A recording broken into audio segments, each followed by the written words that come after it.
Metamorphosis.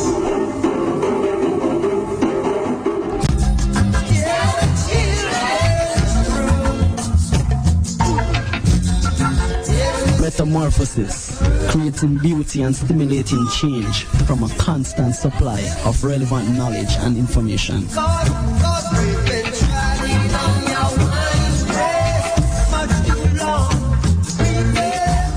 No more youths and youths for sale. We get wise and don't decide to change their style. Bobby wrong, keep your empty promises and your crooked smile. Metamorphosis, come with your thoughts, change your way of thinking. Metamorphosis, the change begins with you. Men of Carthage, black men of Ethiopia, Timbuktu, Alexandria, gave the light of civilization to this world. Ethiopia shall stretch forth our hands unto God, and princes shall come out of Egypt. I and I, son of the Most High, Jah Rastafari. Keep listening. Who is the most hated white man of the 20th century? Who is the most hated white man of the 20th century? Who is the most hated white man of the 21st century? Metamorphosis. Love and hate can never be friends. Oh no, oh no. Here I come with love and not hatred.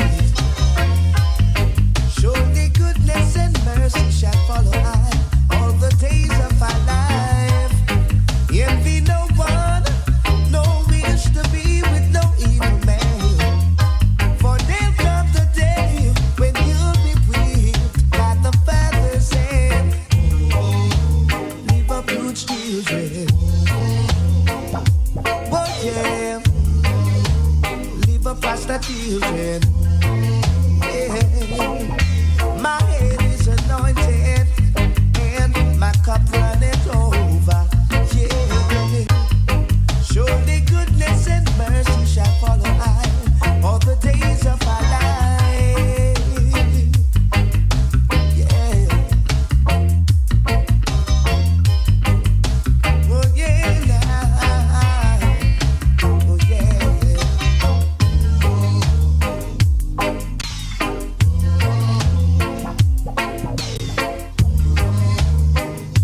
All right.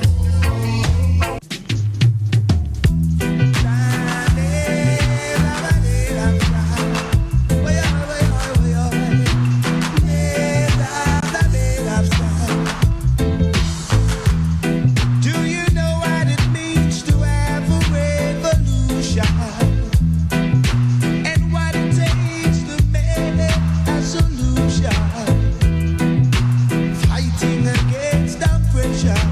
Ooh, yeah. Battering down depression.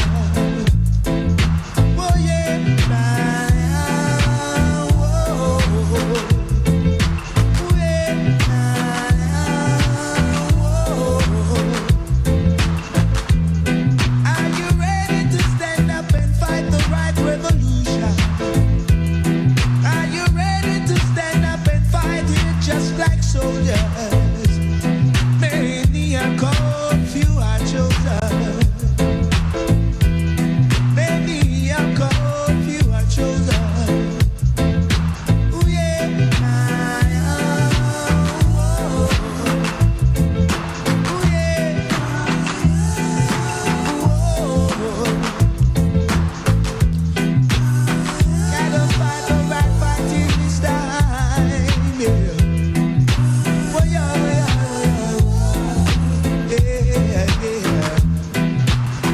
At the end of the day, the beliefs that they have are indistinguishable from the Klan and from any kind of white supremacist. Who is Jared Taylor?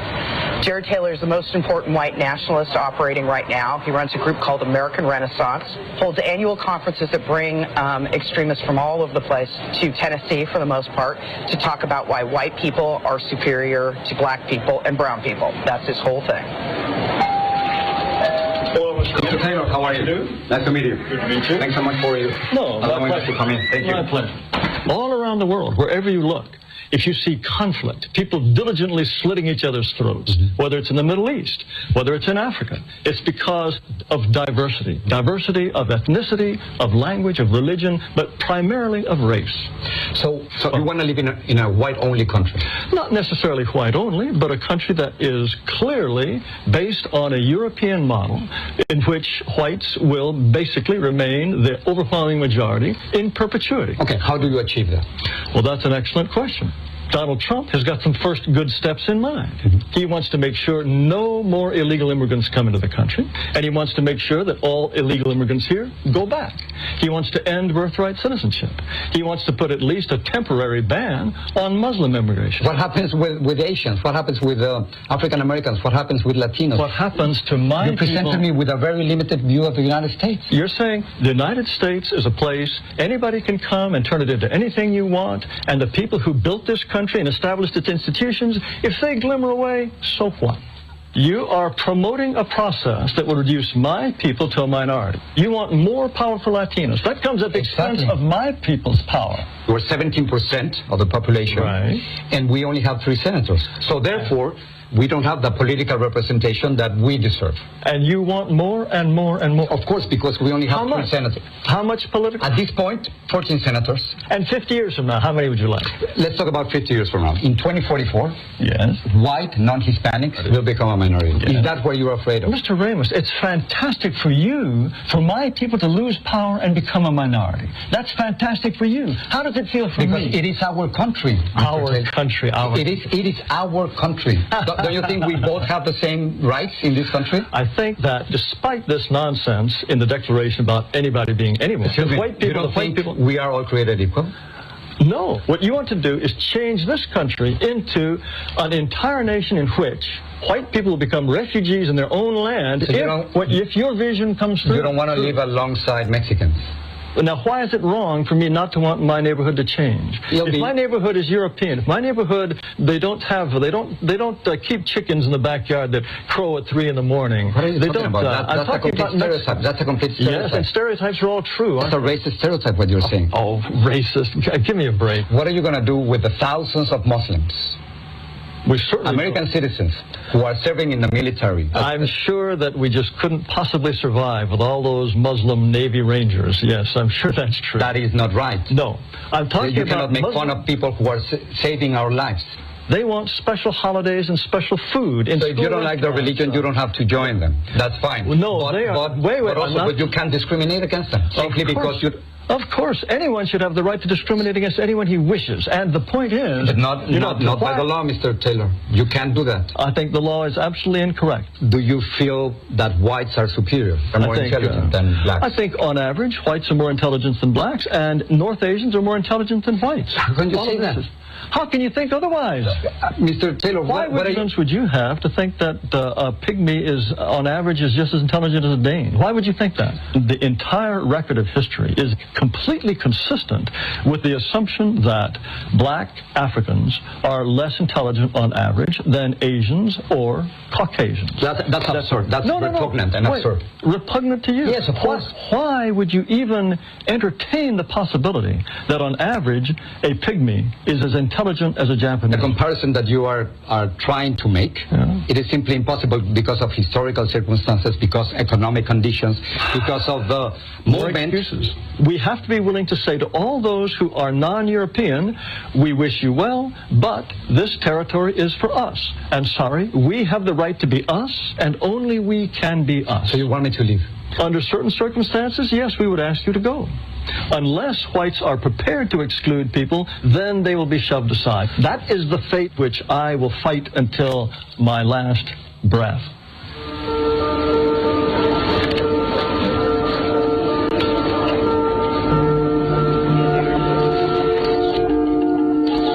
Mr. Trump, I have a question about immigration. Who's next? Yeah, please.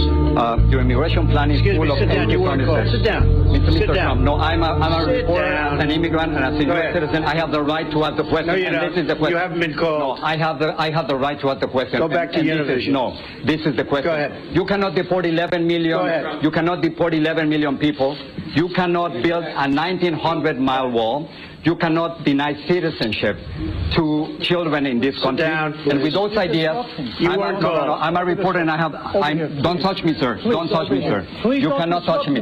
I have the right to ask a question. Yes, in order. I have the right to ask a question. I have the right to ask a question. Where? Let me see it. It's over there. So they're coming out, stay out. You just got to wait your turn. You're very rude. It's not about you. It's not about Get out of my country. Get out. This is not about I'm a U.S. citizen too. Well, whatever. No, Univision. No, it's not about you. It's not about you. It's about the United States. No, it is. Hate is contagious. That expression of hate is something that I had never experienced before. It's something that I reported about, but never experienced it myself. Away from Africa with the intention to steal our culture. The good Father Brian said, humble yourself, my children. Humble yourself, my little ones. Humble yourself. Oh, my brother,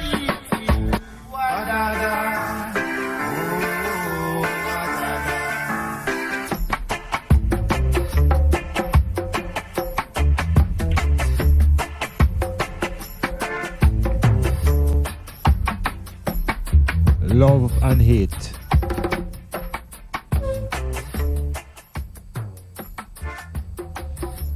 Can you love someone with all your heart?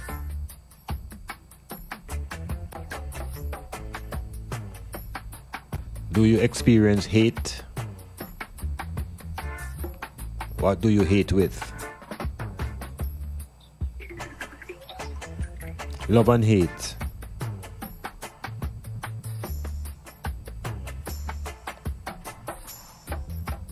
Thin line.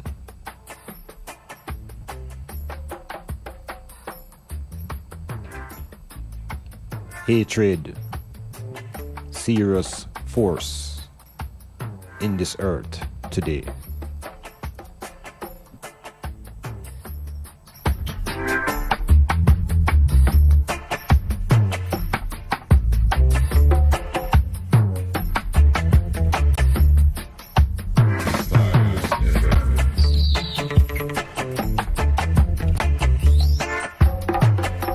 Who is the most hated white man of the 20th century? And who is the most hated white man of the 21st century? Hatred.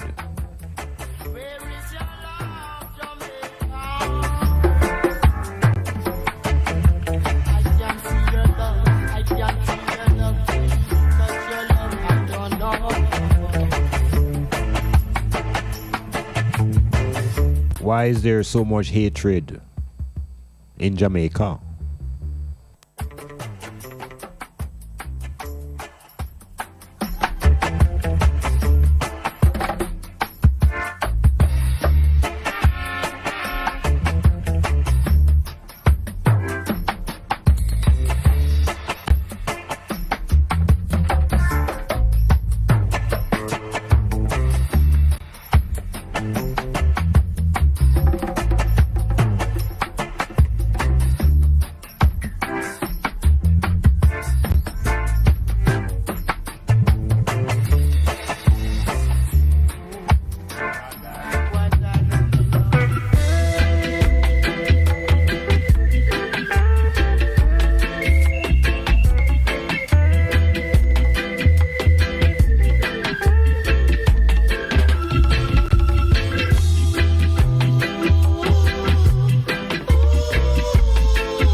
Violence breeds hatred. Violence breeds hatred.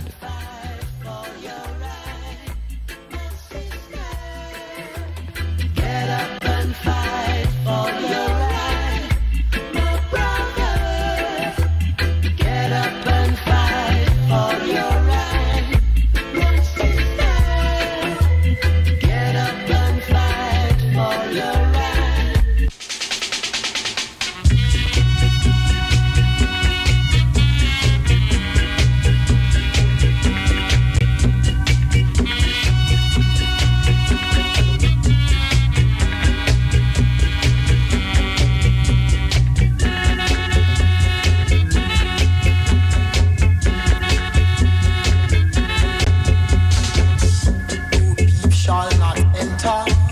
Greetings. Dinastilin. Rastafari. Chant down a Babylon, chant down Babylon, chant down a Babylon, chant down Babylon. Give thanks and praise. Yeah, we are in the February, considered to be the month that is most accurate in its measurement. 4 exact weeks. Give you 1 month, 4 weeks. And now we're into it, and this is the period that we consider the history month of black people to reflect on. And this is the month that the government insists that we also focus on what we listen to every day, which is reggae music. And within all of that, the globe is undergoing serious structural changes, geopolitical rearrangements, and African people need to be have a special type of awareness in this point of time. So metamorphosis will not really engage much in what is traditional in terms of this month of February, where we just simply reflect on the grand achievements of African people. We want to focus on where we are now and the way into the inevitable. And so what's really into the globe today is concern, because the world has experienced some serious things over the last 14 days. 14 days ago, there was an inauguration in the United States. And 14 days later, the world is topsy-turvy in only 14 days. And so I, rather than get caught up into the flurry, must back up. Yeah, man, back up, retreat, and reflect on what is happening to the empire of the America. What is happening in this period of decline? What is happening at the end game? And how do Africans reorganize themselves as an empire reaches its end game? So rather than become emotional and hoping for better in that place has seen its best already. So I must look forward now to constructing what will be best for I as black people. So the program looking at the globe, and we're looking locally, because at the local level, serious ruptures in certain institutions, particularly the church, where within the same 14-day period we've actually seen the Moravians and the Pentecostals and now the Seventh-day Adventists, all of them now being exposed as abusers of the indefensible youths. They have become predators.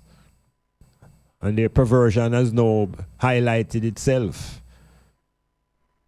And in the dimension of security, we find that it is police and the preachers who are at the top of the list. So we have some very serious things to examine here, as much as people are involved in what's happening over there. So at the foundation of the reasoning, we want to look at what is the basis for hatred. Because it's very apparent to I and I know that beyond the violence, the reason of violence and the reason about anger, something more profound is there. And my son will tell me nothing is wrong with anger. And I tend to agree with him. But hatred, no. Hatred takes it a different step further into makeup of individuals and behavior. What is the basis of hatred? And when I'm on through the first question early about hatred as the most hated white man of the 20th century, I would like a response, if anybody can project that answer. And then we're going to look at, as the 21st century is young, currently there is a man who is causing much havoc and could perhaps hold the title now of the most hated white man today. But how does that benefit and affect black people in any way or anyhow? And why the big uproar by what this president is displaying? Why all this uproar without properly understanding where the whole thing coming from? So Metamorphosis want to look into hatred and love. And I got a text asking me if I think that people really can experience a broken heart. And do people really love with them heart? And you have to ask yourself that question now, because becoming critical. Do you love with your heart? And if you do, and you accept that you also experience hatred, what do you hate with? Do you hate with your heart as well as much as how you love with your heart? But we'll check them things there now, because some of these things are not real. How do you love with your heart? How do you have a broken heart? Are those things literal or is it a metaphorical speech? Because certainly the heart in the chest can break. So what is it they're talking about now about love and heart? What is the connection, or is it a European construction of love that we have been working with? A European construction which has a different orientation from what natural to African people in relationships. So we're told about loving with the heart, but I'm asking, where do we hate with? And do we hate also with the heart? If that is the case, the heart is a very serious problem. Which means the love and hate coming out of the heart, something is wrong with that concept then. Yeah, something is wrong then with the idea of love and hate, if they both are emerging from the heart. Otherwise, I want to have to tell you where hate come from. Because this is the teaching we're getting now. And they were told about the power now of hatred. So we're looking into the concepts and the philosophy that they give our and hold on to. And that the people who are now put in high places to guard and protect always speak about love. And that they have great love for the people. But the behavior under this concept of love is destructive. So what then is the nature of this love? So I look into love and hate now. Because in the present dispensation now, there's much in the atmosphere that is causing pain. And much of the pain, perhaps at the basis, is a certain level of anger and a certain level of hatred. So we're really trying to open a sort of door for exploration and to see what is it that causes I and I to experience intense dislike, intense emotional dislike, which is another way of classifying hatred. And if you check out yourself, how much of that type of load are you carrying? How much hatred are you carrying for things that are present and past? You have to search yourself, because it doesn't sound as if it is a positive type of emotion to embrace hatred. Yet there are organizations and groups that thrive on hatred. Yeah, thrive on hatred. So we want to know, how is it possible now for one set of people to be thriving on hatred, and next set of people are being told that they must, avoid hating and to love, to the extent that you must begin to love even those who cause you pain, like your enemy. And I have been socialized to love our enemies, not to hate them, but to love our enemies. Yet at the same time, the enemy don't love I and I. Enemy demonstrate hatred. And the hatred that I want to speak to now, if we look at it now, because this is a Rastaman speaking, this is an Afrocentric perspective, this is a black man talking, looking at it from that perspective, not from the lens of Europe. So when I and I speak of hatred, it's what I and I have experienced. And much of it has come now from the colonial framework.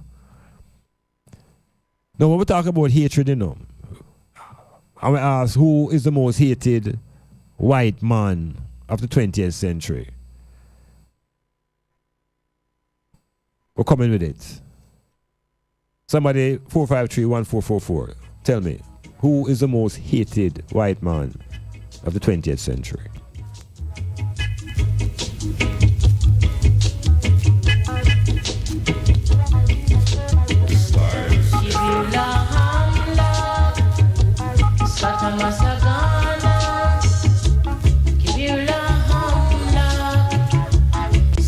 When remember now when I say the 20th century, we mean the 1900s, Who's the most hated white man of the 1900s?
Metamorphosis, your host Dr. Iman Blak, in studio here with engineer Cassidy. And of course, hailing up all the ones and ones who are listening to the Metamorphosis in this period of time of great upheaval in the globe, politically, economically, militarily, and for a lot of people, spiritually. But for I know is a psychic. There is no disturbance psychically. No disturbance in the psyche. observing the globe and its events, and abstracting what is valuable and rejecting what is not relevant. So the search continues for the power within, which is self, and from that power we generate our economic and political framework to guarantee security for family and community, and at the bigger picture for the race, because there needs to be security at the racial level, you know. That a man feel secure anywhere in the world them go, based on the race who him in, and feel say if a man trouble him, everybody going to drop him. That's how the Jews feel, Israelis. Anywhere them go in the world, them feel as though they are recognized and respected. If you trouble them, the whole country wake up. So we're getting into the notion of hate and love. And the question was about the most hated white man of the 20th century, of the 1900s. And I asked Cassidy, and Cassidy just roll off an answer without even thinking too much. And I said, well, if not man, well, him and somebody else. And I want to say a lot of people may have the same feeling. So out of the consensus of one, out of the poll, there's a poll just taken in the studio, the one-man poll. And the answer is Adolf Hitler. I'm suggesting and positing that within our formal way of training our brain, we have been given this image of a man who is considered to be the wickedest man. Yeah, for the whole of the 1900s, the wickedest man. And so it is impressed upon us through the books and through the literature that Adolf Hitler is a beast. A wicked man. Now this wickedness and this wicked man now, we are getting this knowledge about this man now from white people, is Europeans now giving us their view of Hitler. And why it is important that we start with Hitler, you know, and hatred is because in today's world we have a man that everybody is comparing to Hitler. But you see, you better understand Hitler first before you jump up on what's happening in the present. So Hitler was a man who was born in Austria. And Hitler was a man who served in the army in World War I. And Hitler leaves the army and became a politician and established a party. Ultimately, Hitler became the chancellor and the leader of Germany, all through political and legal arrangements. No military coup, no takeover. Rise to power through the system. Now, all was well. There was no problem. But let us look at it now as black people. Let us look at this problem now that the white man tells us exists for him. And how does that problem affect I and I? Now, see Hitler?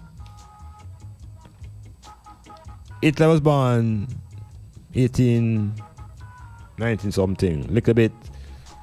Iman Garvey born in the same period. Right, Iman Garvey born just about the same period, in the same 1880s, the end of the 1900s, end of the 1800s.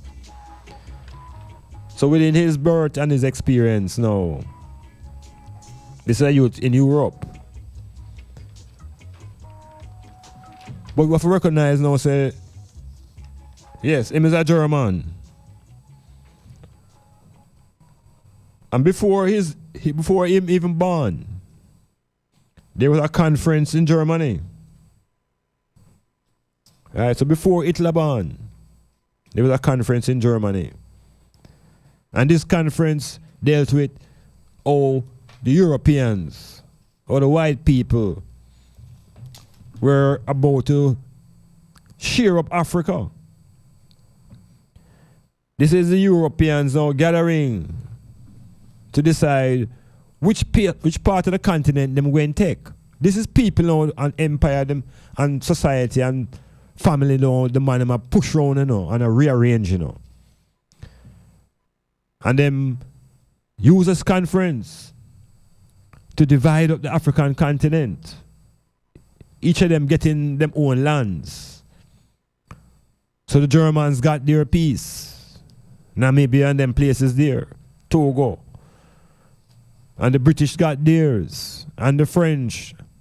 And they all share up. So enough blood running on.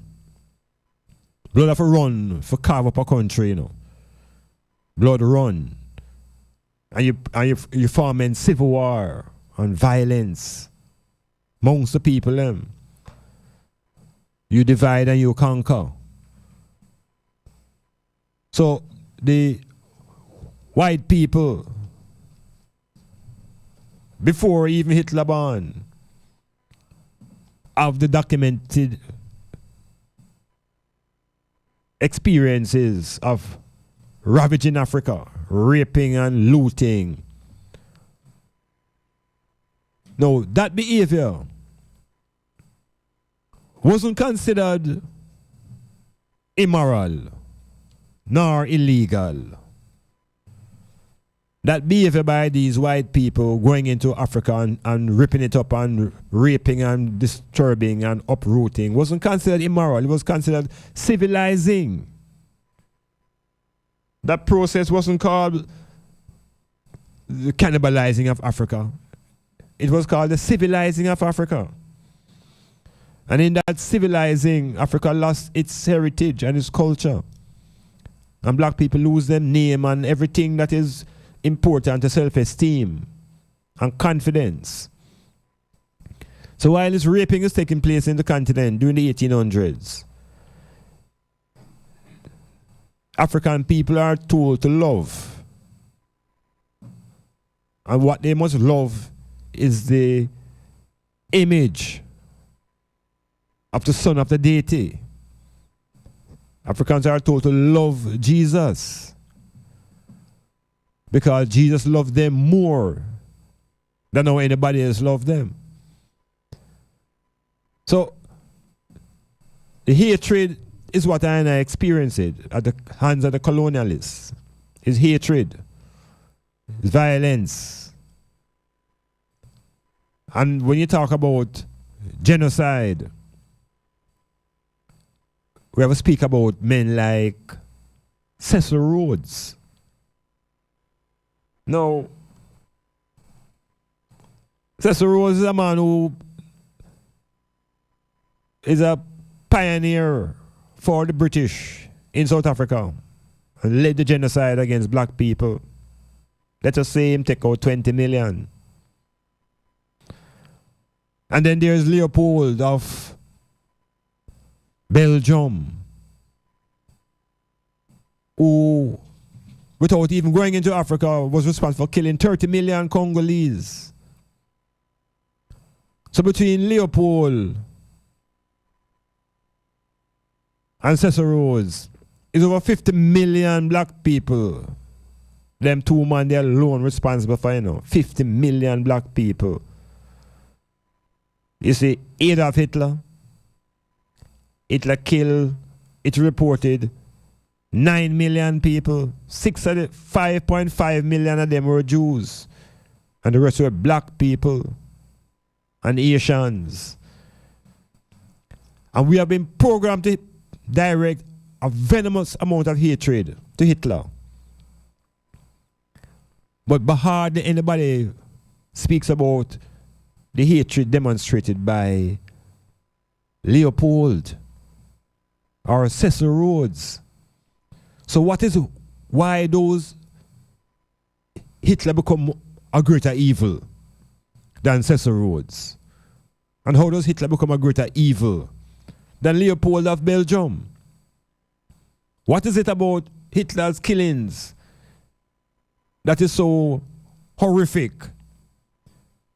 And what is it about the killing of 30 million black people that is so of no value? We have to stop and check who controlling our thinking, who is giving us points of view, Why are we holding Trump in the image of hatred? When, if we look around, something is wrong with how black people have been dealt with. When it comes to violence, when it comes to genocide. So you must hate Hitler because he killed 5 million Jews. But we don't hate Leopold and the Belgians for killing 30 million African people. We don't hate Mussolini for killing 50 million Ethiopians. So we have to re-examine this love and hate that we get and how we're directing our feelings. These intense feelings that we're directing them to the wrong places. So we could re-examine this hatred. And why is it that it is such a scorn to pour upon Hitler's behavior when we have other demons who are perpetrated greater devil activity than Adolf? You see what happened? Europeans weren't crying about the fact that Hitler was a killer because they have always been killing us. It seems as if Hitler killed them own kind. It's the first time white people get that kind of upset because they're coming out of an era of tribal war. And for the first time, they were thinking about a united Europe. And here comes the Aryan. Hitler was a Christian, but he believed in an Aryan Jesus. I'm going to say that again. Hitler was a Christian, but he believed that Jesus was an Aryan who had come to wipe out the Jews. So the concept of Aryanism, of supreme dominance of European people, has been a part of the philosophy from the days of not just Hitler, but from the days of the Europeans invading Africa. They invade Africa with that mentality of superiority. And so we have to consider now in today's world, how do black people overcome the inferiority complex that has been put upon us by these other groups who profess that they are superior? Is a psychological readaptation that is required. Metamorphosis.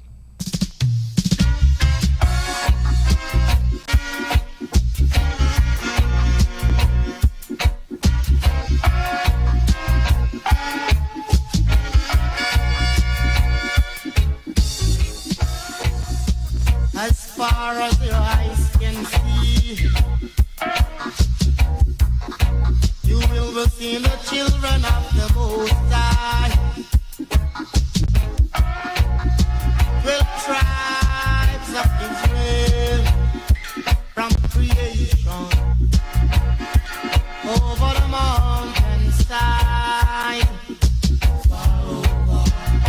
far over the mountainside, as far as your eyes can see, far over.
So we're looking at this character called Adolf Hitler, who has been demonized in Western literature.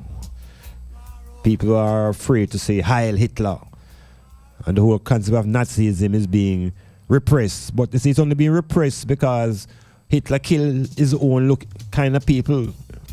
Turn around and kill white people. And white people get upset now because that behavior should not be conducted amongst them.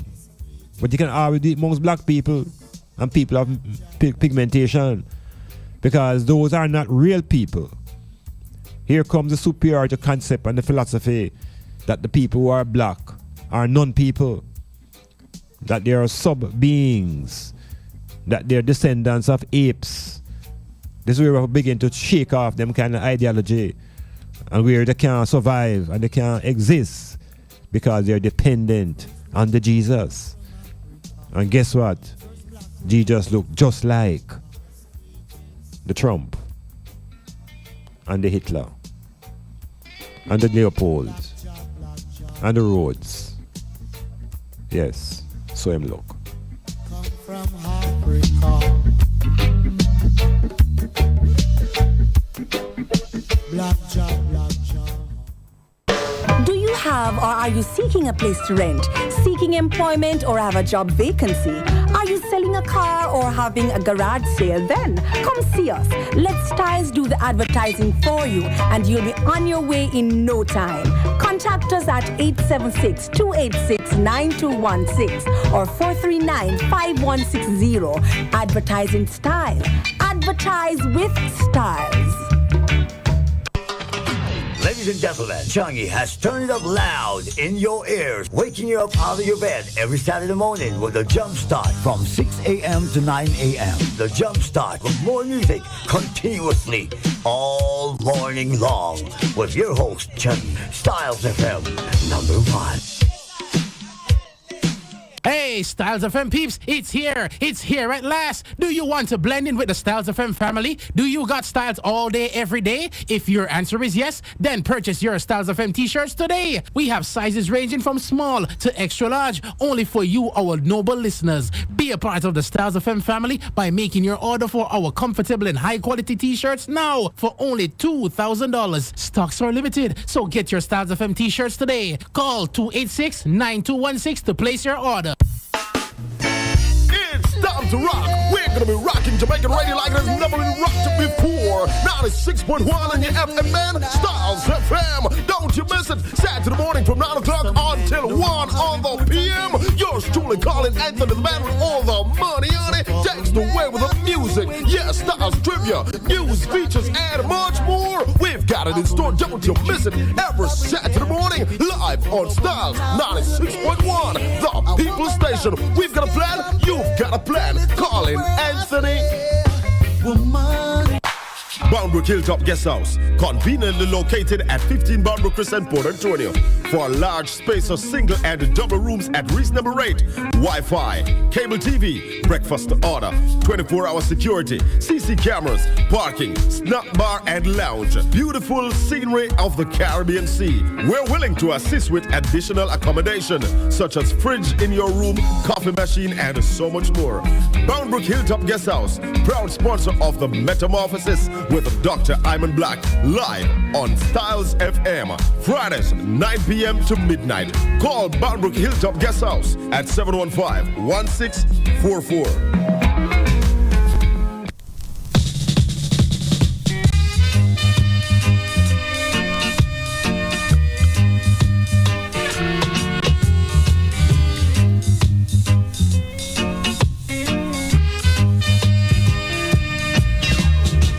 No one remember Paul Marcus Garvey. No one remember Paul Marcus Garvey. No one remember Paul Marcus Garvey. No one remember him. No one talking about Paul Booker. They been talking about William Carter.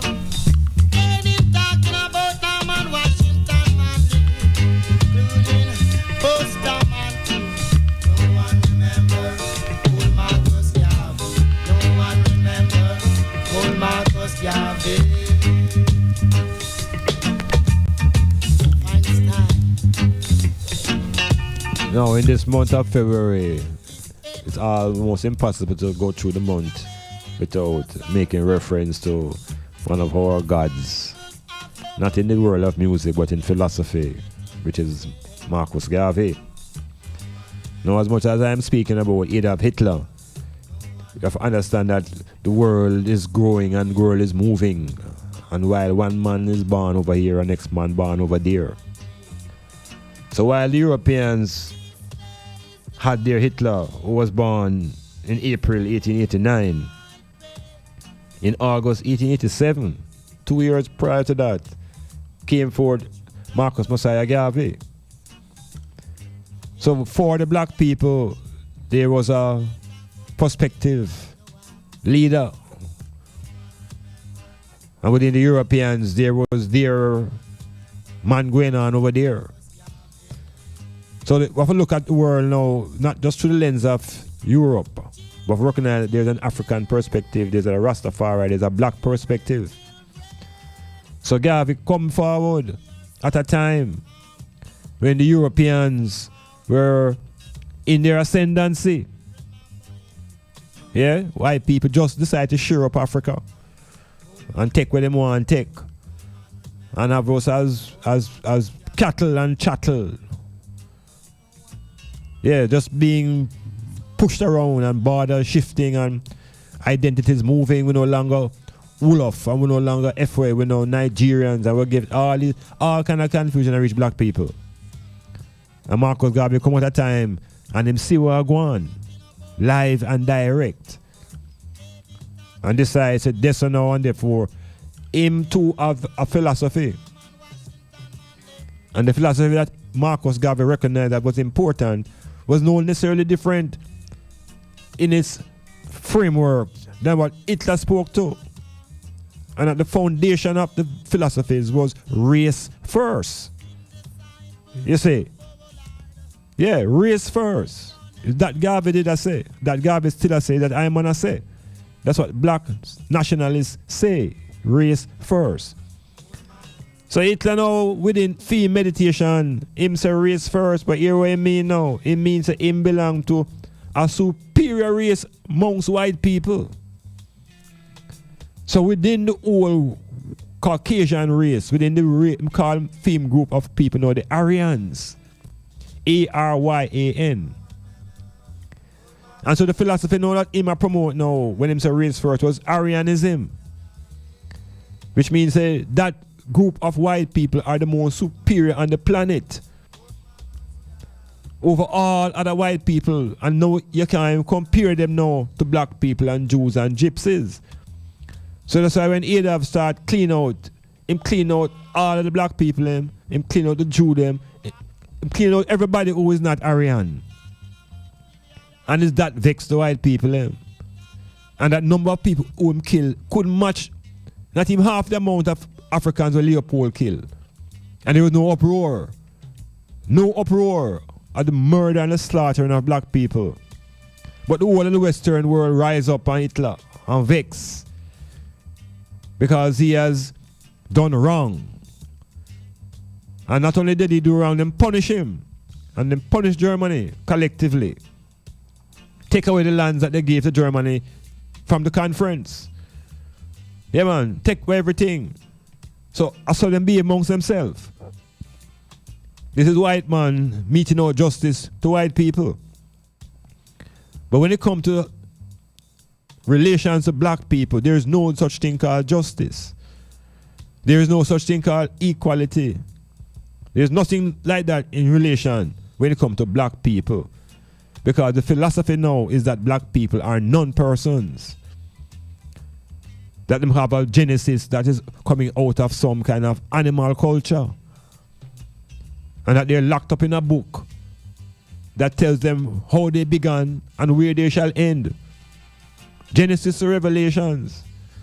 And that they can't help themselves because only the Son of God can help them.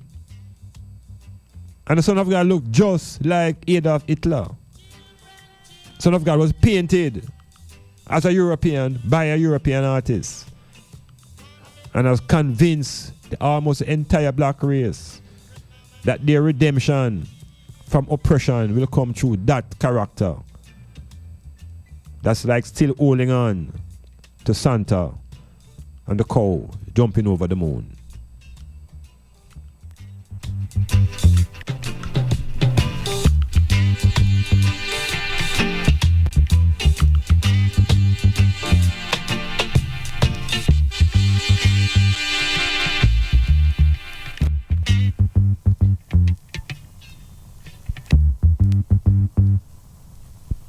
So here it is now. Adolf Hitler, born in Austria, was raised near a place called Linz.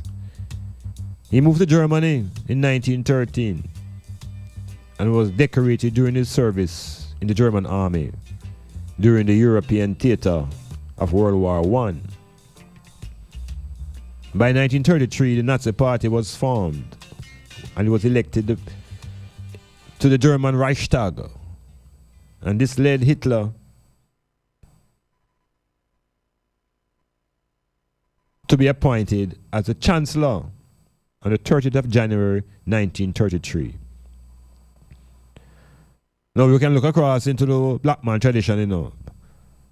Them time, you know, Jamaica done run Marcus Garvey, America done deport him. It's pure fight, you know. It's pure struggle going on up on the next side now, you know, when it comes to black man now, who trying to identify a consciousness. The UNIA was formed as an organization to counteract and contradict the unity of white forces. But the black people couldn't see here because of how Christianity dull your senses. Christianity don't allow you to see race. So Hitler now became the Chancellor of Germany in 1933. And Hitler aimed to eliminate the Jews from Germany and to establish a new order, one that would counter what he saw was injustice of the post-World War I international order. And this order was dominated by Britain and France. So Hitler never liked how Britain and France around the world. And they decided to challenge them. And in September 1939, Hitler invaded Poland. Now, this is disruptive into the European thing now, you know, because they're supposed to be practicing civilization amongst themselves.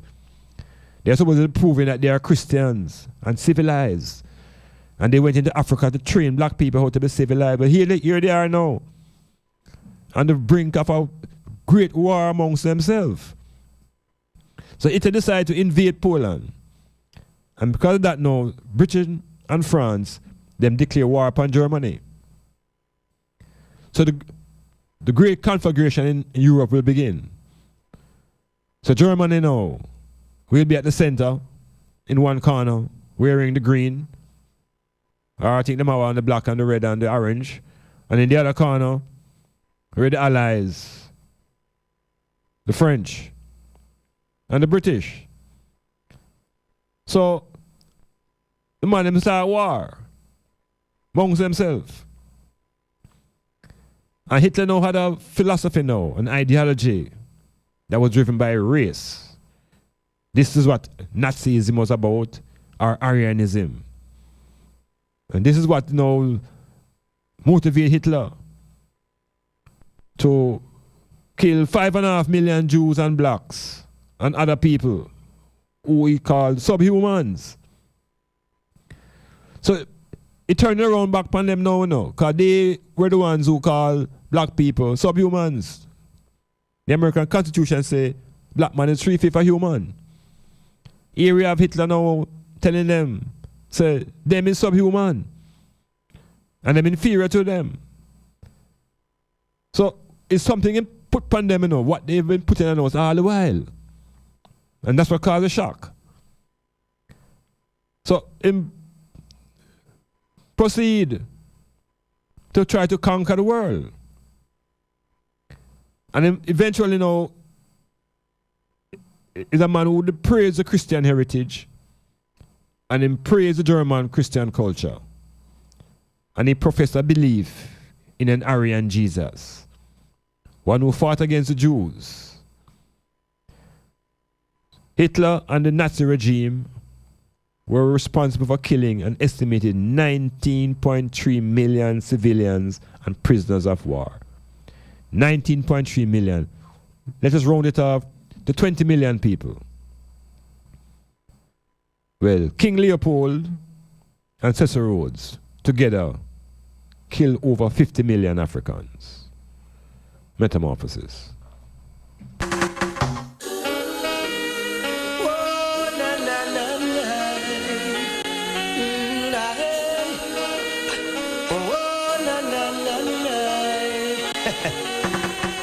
Life's nothing but an illusion in this world of confusion, war and separation, dismantling this nation, and because of that, certain people turn informal. Yes, sell out their pensions and systems for less than $1. They will do anything just to get some pay.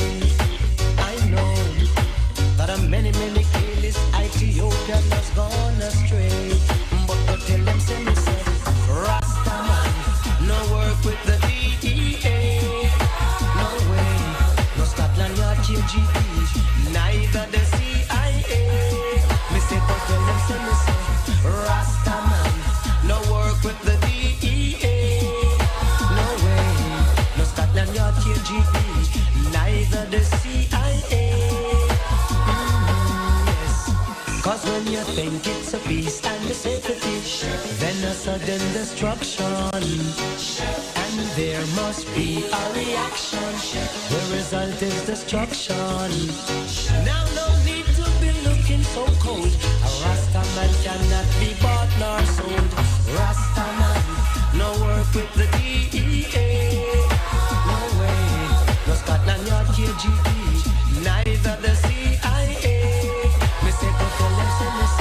Rasta man, no work with the DEA, no way, no Scotland Yard KGB, neither the CIA. Now they will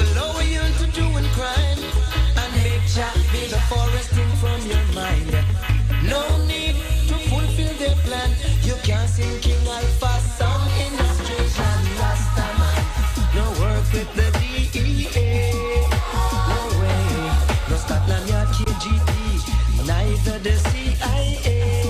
Me say go tell them, say me say Rastaman, no work with the DEA. No way, no Scotland Yard KGB, neither the CIA.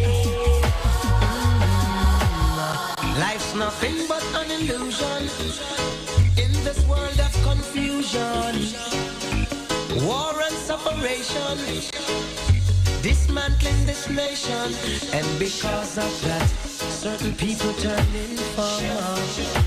Lord, sell out their brethren and sisters for less than $1.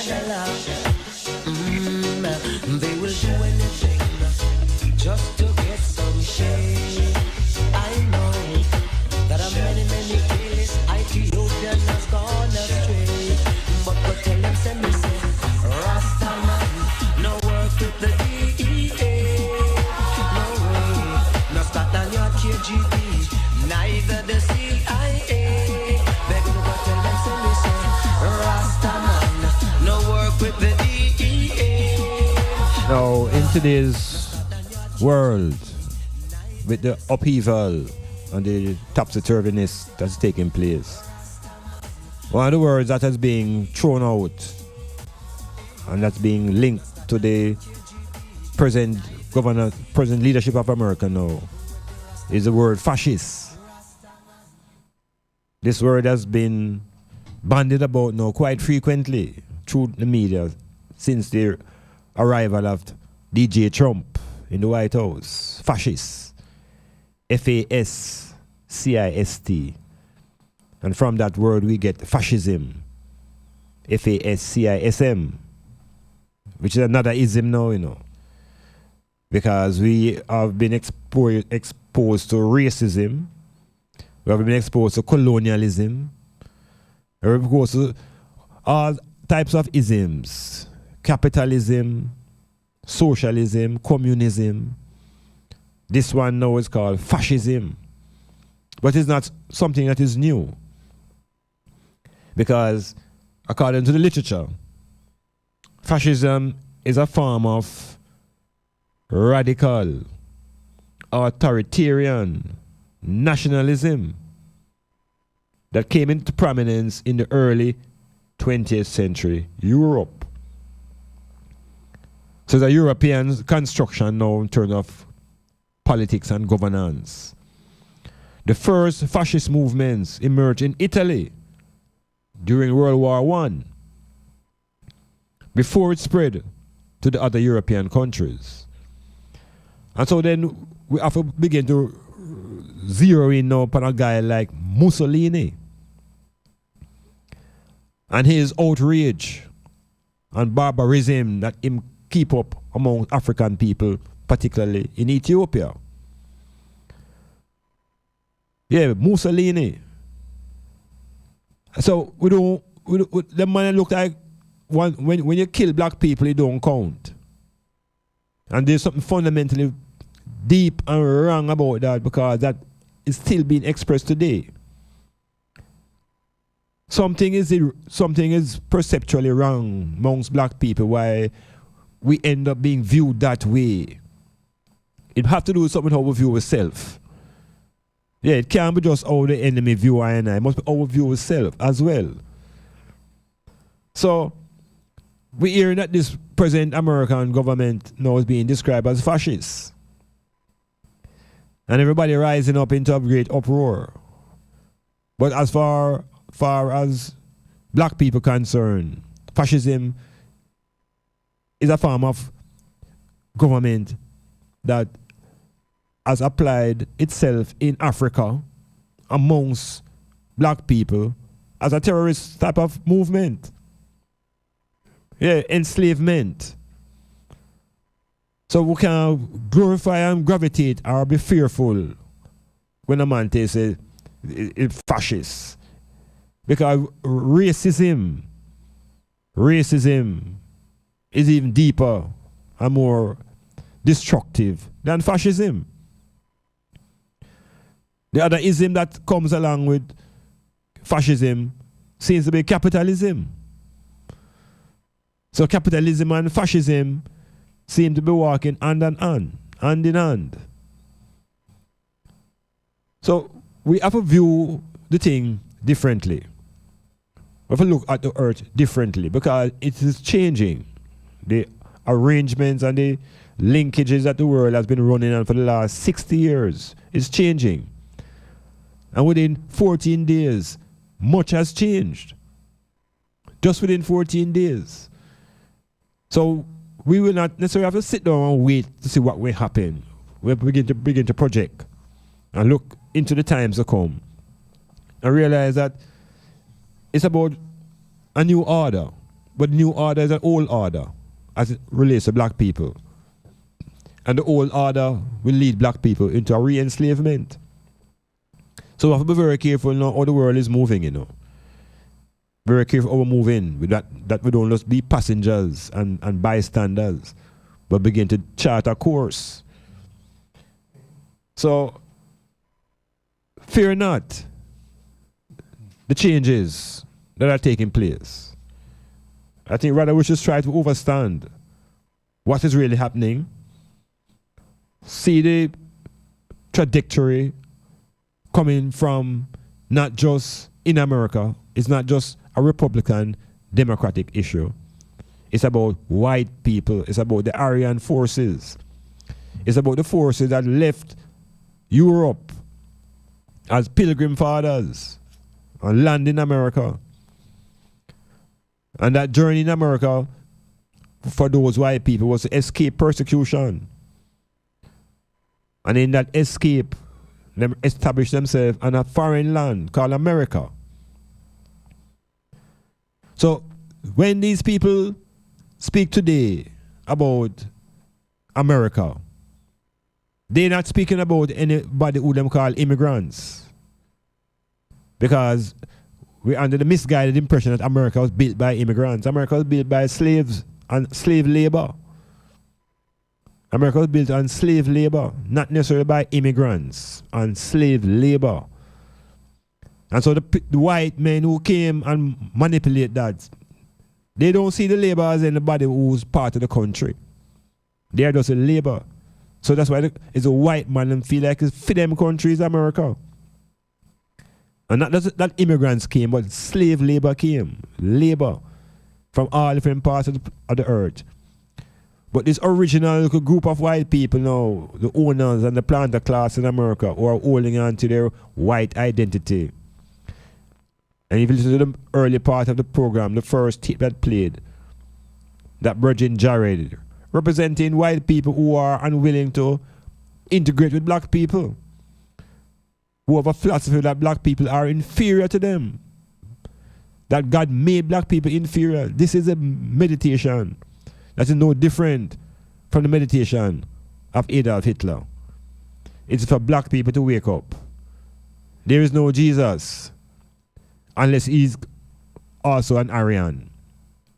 So we have to know what we're dealing with and unlearn and release and liberate self. Metamorphosis.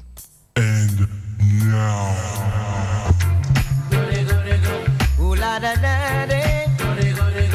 This is what my baby said to me, Lord. Oh, baby. She says she want a good life, no one to cause her pain and strife. She want a good life, no man to cause her pain and strife. She don't want no unsteady relationship, one with a rock like a rocking ship. Want a love that's steady as can be, one that brings back memory. She want a good life, no man to cause her pain and strife. She say she want a good life, no man to cause her pain and strife. She's been in and out of loving, and she says she must confess she been used and abused, but there's no more time to lose. Oh no, because she want a good life, no man to cause her pain and strife. She say she want a good life, no man to cause her pain and strife. Hear this, she want a man that's filled with ambition, one who'll sit down and set up a plan. The future is secure for all life long. She want a good life, the man to cause her pain and strife. want a good life, no man to cause her pain and strife. Well, she is a sweeter than Cleopatra. She's got style, she's got class. Any man would want to pass, but oh no. She say she want a good life, no man to cause her pain and strife. She want a good life, no man to cause her pain and strife. She says she want a man to settle down, not a man who want a girl in a every town. She want a man to treat her right, not a man who want to come in late at night. She want a good life, no man to cause her pain and strife. She says she want a good life, no man to cause her pain and strife. She's been a in and out of loving, and she says she must confess. She been used and abused, but there's no more time to lose. Oh no, because she want a good life, no man to cause her pain and strife. She say she want a good life, no man to cause her pain and strife. She don't want no unsteady relationship, or one way a rock like a rocking ship. Want a life as steady as can be, one that brings back memory. She want a good life, no one to cause her pain and strife. She want a good life, no man to cause her pain and strife. Woo, woo, woo, woo, woo, woo. Metamorphosis continuing. Dr. Iman Blak here. I'll open up the meditation and the thinking process towards our own healing. People say that they love you, and then they say they hate you. So what is that? What is that? Is it an emotion? Where do we store these type of? Can we bystep love and hate? Can we over that binary? So you're gonna ask, so what if you're not loving any must hating? I'm saying no. We can take our meditation out of that line of thinking, that axis, that x-axis, and look along the y-axis. And let's look at care. Because I think we have been in a deception with this concept called love, which nobody is able to really qualify. And it's very ambivalent, and it's relative to what you want. But I'm suggesting that care is not about speech. Care is something that you demonstrate. So it's not so smoky and hard to grasp. An animal knows when you care and reciprocate that feeling. So the animal doesn't have to translate that into what is called love. And with that love now you have to give it back. So it becomes a transaction. Because people tend to give love with the concept that love will be returned. So it becomes something now to swap. It becomes a commodity eventually. Something that can be bought, something that can be sold.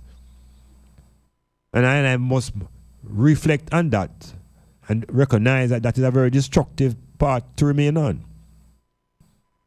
This love-hate binary. It leads to much destruction and violence. So if we begin to rethink it now and be positive about caring, then we're along the road to recovery. But if we insist on this love talk, and if you don't love me, then you hate me, then we're talking about violence and separation. And my way or no way at all. So the European construction of love and hate is not helping us.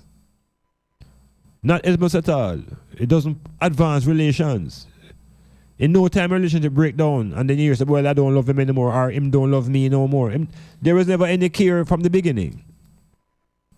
So the love is focused on specific things. The love of money, the love of sex, the love of good clothing, the love of a kind of security.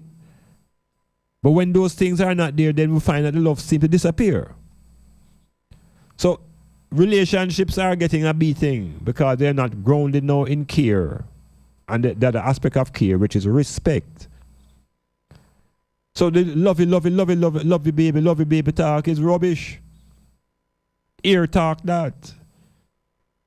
Love is ear talk. If you say care, that is sufficient because it's going to be demonstrated. So we have to revamp our ways of looking at what the Europeans call romance. Is ants behavior by the people who come from Rome. So you get involved in romance. You're going to get bite. African people should never be romantic. So where is Africa? Where is Africa? Why are we not African-tic? And step out of Rome with them romantic talk and behavior. And get practical and honest. And if you care, you will show. If you don't care, it will show. Leave the love and the hate alone. And we can find our own way. Because we get locked in, Them lock us into some ways of thinking. And only I and I can unlock ourselves through metamorphosis.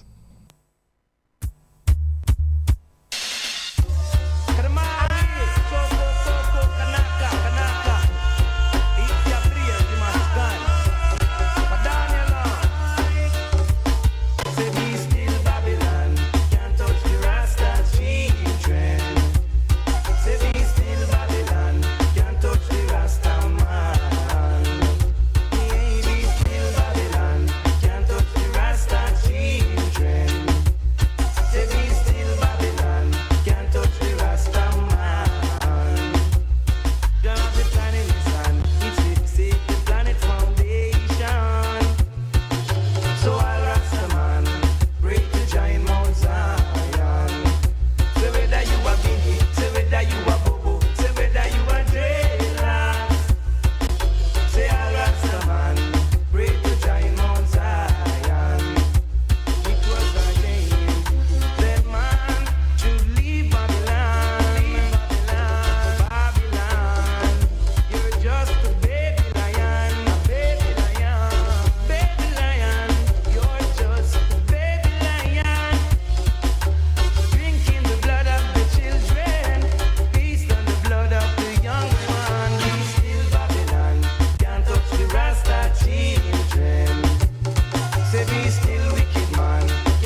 So as much as the problems are global, the problems at home are also intensifying locally, right on the rock here.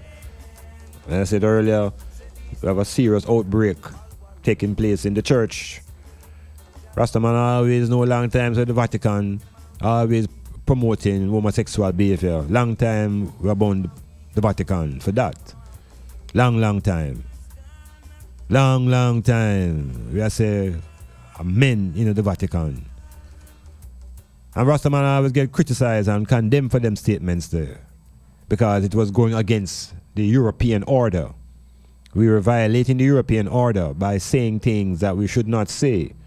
They didn't say he mustn't tell the truth, but certain things them say he mustn't say. So, I didn't know. So them practices was going on, not just in the Vatican, but it was going on from the days of the Greeks. Because homosexuality is a part of Greek culture. When there are a lot of orgies, it's pure man. Orgy for 3 days, it's pure man. So we didn't know a long time. So that same-sex behavior has been a part of European culture. Yeah, long time. And it's the Europeans who have brought this infection upon I. So within that movement of the Europeans, it has destabilized the foundation of the African race, the black people race, because the family structure has been destabilized. And if you destabilize the family, the whole race get turned upside down. And when it's focused on the family now, and you get into the members, it is the female who is a leader on the household. And the European focus on the female, knowing that once you can disturb her and shake up the framework with the female, the whole family going far along, because she hold things together.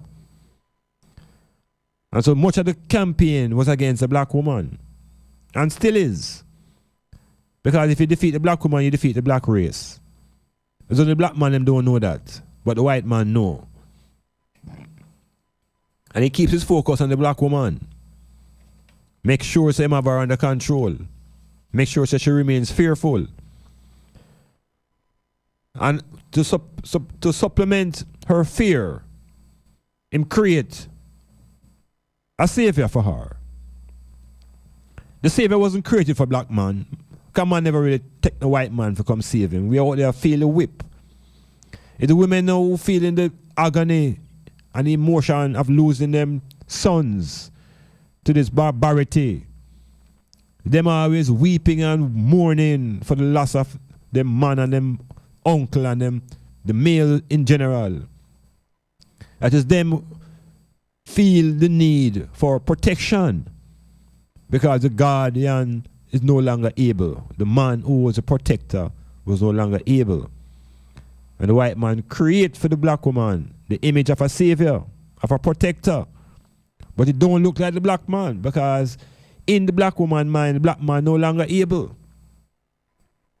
So they make up this image now, which look just like the Caucasian, look just like Trump, look just like Hitler, painted by the Angelo people. And this now becomes the savior and the crutch for black woman. And she now holding on to the Jesus. And it's she ball over Jesus the most. Anything reach a black woman, just say, Lord Jesus. You give her something, she don't thank you as a man, just say thank you, Jesus. So black man get relegated and Jesus get upgraded. So the battle now is within the African framework, wherein there's a next man in the house. Another man in the house, but him is a spirit man. And the woman want you bow down to him too. So the white man send a dope in the house called Jesus. Where the woman worshiping and think is our salvation. And then she'll tell we now, so say, if we want even look at Punani, we have to respect the Jesus first.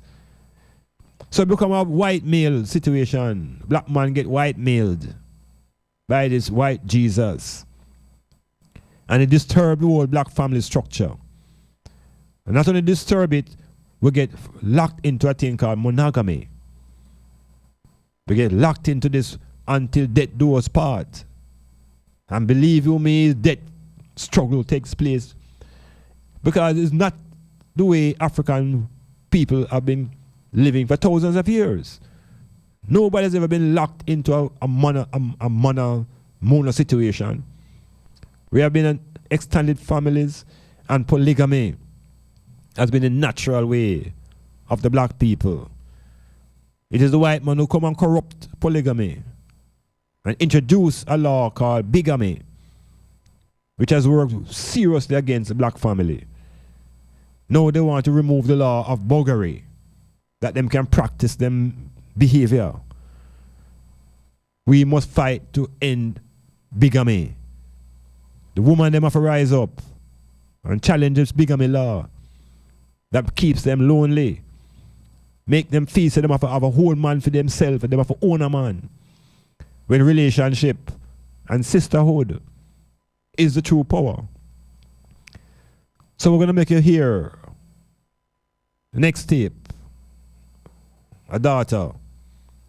And she's sharing her views on the value and the importance of polygamy. Metamorphosis. What's up, family? It's Queen Ariana. Today I wanted to talk to you guys about polygamy and why I think it will heal the black community. It will be a catalyst in healing, like I said, the black community. So, polygamy. Polygamy is when a man has more than one wife, okay? And this is the natural order of the African family structure. However, being taken away from our home, and after 500 years of the most brutal torture, slavery, and inhumane treatment that the inhumane gave us, that's been broken all apart. Okay, so why would polygamy heal the black community? One, it would heal the sisterhood. A lot of the sisters would walk around with attitudes with other sisters because they look at their sisters as competition instead of as family. Well, if I'm not having the mindset that my man belongs to me and only me, then I don't mind being around my sisters. I don't have that competitive nature with my sisters. I'm not already stank-faced with my sister just because she might walk by my man and she's pretty and he might notice her, you know, or she looked at my man for a second. Okay, especially with you sisters with men that are just really attractive and everything, and you just think everybody's trying to go for your man, you know. I mean, at this point, we don't really have the luxury to have one man to ourselves. We're at war. A lot of our men are locked up, so a lot of the children are out here. So it would be selfish to continue to get with this monogamy ish, okay? It's selfish on our behalf. You know, I understand that that's a taught behavior. You know, we've been indoctrinated in the system, but it's selfish because it leaves the kids. It leaves the kids with single mother households, and a lot of us know what these single mother households do. You see your mother working hard by herself your whole life, you know what I'm saying? And that mindset kind of messes you up. It's imbalance because when you're in a single parent household, the parents got to be both of the parents, which is unnatural to that parent, whatever it was, a man or woman. It's unnatural to have to carry out both jobs, both roles for your children. Okay, it brings the mother out of balance, it brings children out of balance. And so polygamy would help with the children, okay? And that's what's most important right now. Not how you feel about your man, not about you and you know, whatever. But what's important right now is the children. And for the children's sake, we need to be connecting households. Not only that, but polygamy builds strong empires, okay? You have to think of marriage as a business arrangement, okay? We didn't just marry for love. If anything, you can look at somebody's chart and tell if y'all gonna be able to love each other, okay? So, natal chart, that is. So when it comes to a polygamous marriage or whatever and building an empire, you have these multiple wives. Each wife has a different specialty. Everyone's different, right? Everyone's good at something else, okay, that some people aren't. So let's say I'm a creative, so I can teach the kids collectively, all of me and my sister wives. Let's say if I was in a polygamous marriage, I would teach them I could teach them how to make jewelry. I could teach them this and that. I could teach them decoupage and how to work with furniture and sanding and tiling. I could teach them a lot of hands-on stuff, right? Well, let's say you have this my sister wife and she knows meta nature. I don't know meta nature. She could teach our kids meta nature. So now all our kids are learning these creative things. Now they're learning the meta-nature. Okay, we have another sister wife, and she's the bomb at vegan cooking. Okay, she is the bomb at vegan cooking. Now she's teaching them how to cook vegan, and now our kids are getting that vegan cooking, they're getting that meta-nature, and they're getting that creativity. Do you see where I'm going with this? So all the kids, and remember, whatever kids are learning when they're little, it becomes second nature to them. So if a kid is learning these things when they're small, when they're older, they're pro at it. Okay, they're pro, and it's easy to them. So now you're building children that are going to be so multifaceted and so intelligent and so well-rounded that there's nowhere to go from here but up. Also, when it comes to, because also monogamy was more rare than polyandry, and polyandry is when the woman has more than one husband. Let me give you an instance where polyandry would work. So you have a polygamous household. She's got there's five wives. There's 5 wives, and I'm not going to say that the king in the situation is, I'm not going to say he's lacking of funds, but maybe they want to expand. They want to expand, and they want to get somebody with, they want to really build up their empire, and maybe they want some land or something else. Well, there's a king that's been looking at one of your queens or whatever, and he's got resources. He's trying to build. Boom. So now you can connect those 2 households with that one woman married to both the man and married to this king and that king. Okay, so. And like I said, it was more rare to be monogamous than have polyandry back in the day. You know, we weren't with all this sexual shaming and all that, and sexual exploitation. We use sex for what it's for, energy purposes and creating gods. So let me see, is there anything else I need to go over? Yeah, I mean, just think about the households. You know, you guys, you don't have to, the work's not always on you. You know what I'm saying? Like, I've been in a marriage and living with, still living with the father of my children. And sometimes it can't get, and I only have 2 kids. You know what I'm saying? I want 10 of them mugs. Okay.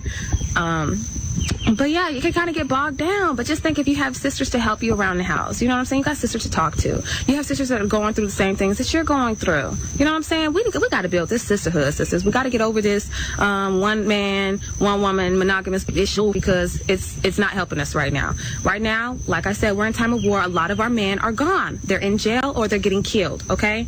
And that's the reality of the situation. That's the reality of our situation. We are at war, whether we realize it or not. And with that, I'm just going to end with, I hope you have lots of love, light, and positive energy. I hope you're opening your mind, expanding your mind, okay? Black power, family. Black power. We are the power. Black is power. This one is for my black. This one is for my black and beautiful princess. Such a wonderful child. This is a letter to my black princess. Just gotta tell her, have no stress. To be near her is my greatest wish. To prepare her favorite dish. To bring together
faithful, kind and true, and now I wouldn't have to worry.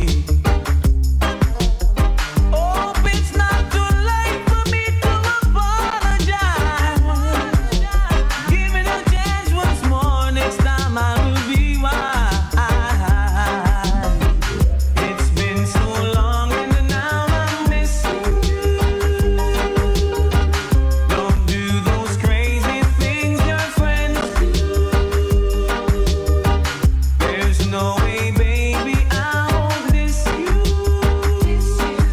If I've done you wrong, woman, forgive. This is a letter to my black princess. So this topic is very controversial because of the perspective that we have been accustomed to having when it comes to male-female relations is that we must be Christian-like. When you're Christian-like, you adopt an attitude where sex is dirty. Because within the Christian framework, sex is a sin. And this is the beginning of our downfall now, you know. When we are viewing the process that brings us into existence as a sin, then we are condemning ourselves as sinners even before we are born. It's the heaviest piece of self-condemnation on any people in the world. There's no other people in the world who condemn themselves to death before they're born. So the view of sin as a reproach is something that we need to reject when we associate procreation and life. We can't link procreation and life with sin and death. That is a grave error. But the religious program, the educational program that hush, tell children that them come from stock and are unwilling to show the linkage between penis and vagina, unwilling to show the link between sperm and egg, unwilling to show the reality of existence. Instead, the Bible and Christendom have black people locked up in fear of looking at the body in its natural naked state. Enough people can't even look at a naked body. Them feeling shame. So them shame about God's creation. So they have inferiority feelings. So this is one of the genetic points of inferiority feelings based upon the ideology that you are born as a sinner. And sex that brings us into existence is a sinful act unless you bless it in monogamy. This is the deception. That you can only remove the slackness that associated to sex if you get married in the name of Jesus. What a contraption. All about a process that happens in nature, naturally. So they put a lot of stuff around this sex and make people feel guilty and make them feel dirty and make them feel evil. Make them feel a sense of self-hatred. And when you apply all of these things to yourself, you know, it's a prison you put yourself into now, you know, you're locking yourself away. Psychologically, you are imprisoned. So we have these views of sex as unholy. And it is justified more now by the image of the Son of God, who appears to be the sexless being. The impression you get is that Jesus had no sex. And he had no interest in sex because sex is so unholy. Yeah, you ever hear anything like that? You really accept that? This is a mythology now being created and forced into our brain. That the Son of God is sexless. Not only is the Son of God sexless, the Son of God is also raceless. So there's no race and there's no sex to the Jesus. But the women worship him. And all the women want to have Jesus, but the man, they must only try to have one woman. Yet every woman trying to have this one man. Schizophrenic behavior. The reality is that the women are accustomed to a different cultural framework. Women are accustomed to sharing. Now they get locked up into this ownership thing. They have to try to own a man for themselves. And that is problematic because no man wants to be owned. Nobody really wants to be owned unless you have a slave meditation. That's where the mining thing come in. Where the people, woman, them who want man, mind them. It's slave, them is slave. They are slaves. And they want to be mined. And they want a man who have a slave mentality to come and mind them. So we have to change ourselves. We have to look at relations now and the whole concept of trying to own a man. The whole concept of a man trying to own a woman. And think him actually own her life. That if she moves on, him going to stop her life. This is the eyes of insanity. This is a misunderstanding of sex and power. So we have to revamp and come again. Re-examine what is this sex thing. Why is it so hidden? And why are the energies so stifled? Why in the church, sexual energies are repressed? And then it is later on exposed in its warped form. So we're having problems with our sex energy. The Jamaican society is hypersexed. Every talk a man talk, him have a sexual interpretation. Every statement that comes from a man's mouth, him can give it a sexual interpretation. Not stand up behind me. Where you say under, where you say every little thing, it's hyper. It's an illness. Because we have sexual energy as African people, but the Christian framework have it all warped. Now we have the big men who are the protectors of our young people, violating them sexually. So what is it about sex that the big man them can't find the pleasure in big women? What is it about these young girls who are being oftentimes pushed on these big men for economics?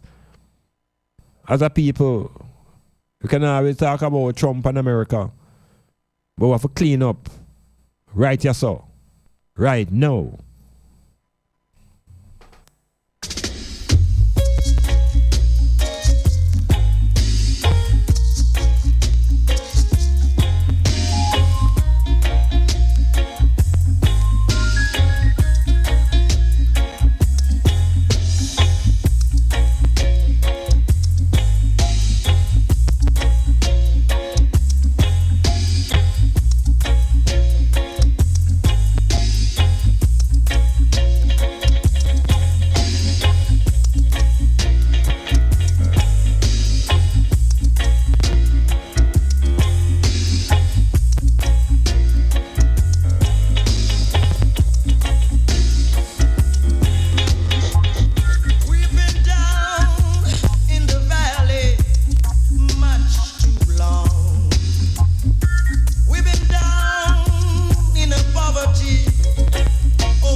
So just to top off this section on this subject matter of sex and relationships and clarity amongst ourselves as people. There's a report coming out of Nigeria. Zimbabwe, I beg your pardon. Coming out of Zimbabwe. Wherein a Zimbabwean pastor's wife. She had gone 7 years without sex. And she couldn't withhold her emotions when she appeared before a court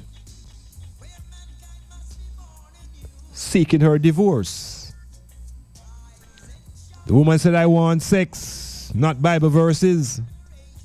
Let me tell you again. The woman said, I want sex, not Bible verses.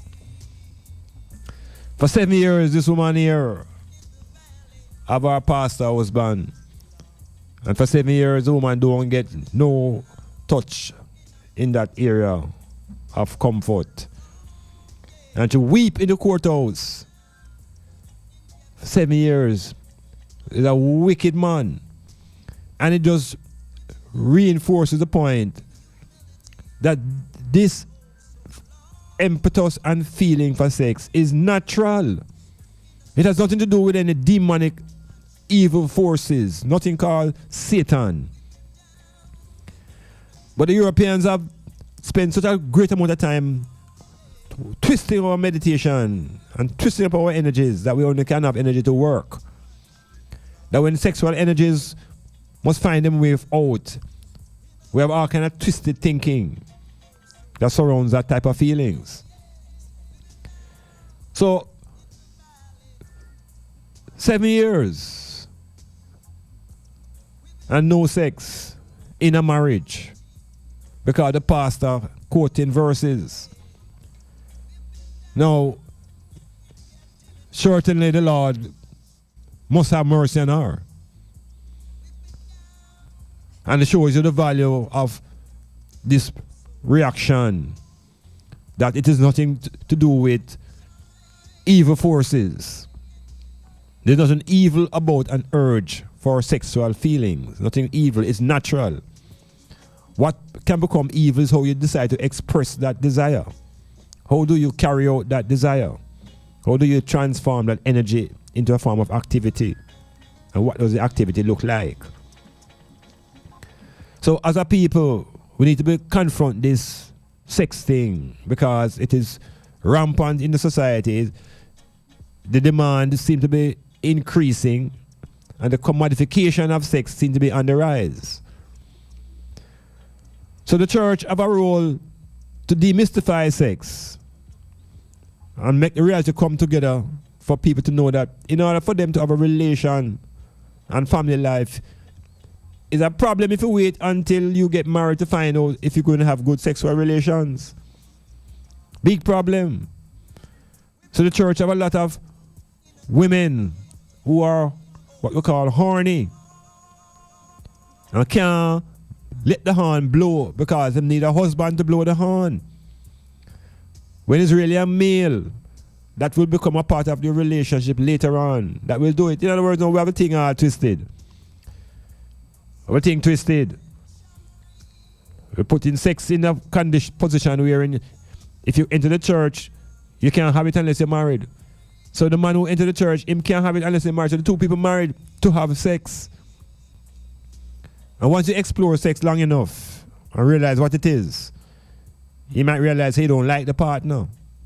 You don't like the person. You really never liked them from day one. But you're obsessed with having sex with them. And once that obsession is satisfied, the two of you get ugly. Can't take one another no more. Because at the beginning, there was never any real care. It was all attraction. We have to allow those things to run their course. We have to rethink our way out in this 21st century. How do we reconstruct families? And I'm thinking that the nuclear single mother family simply not working. We have to re-examine the polygamous framework with a responsible man and responsible woman that they can develop responsible children. Because that's how it go. Metamorphosis.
Hail up Staney.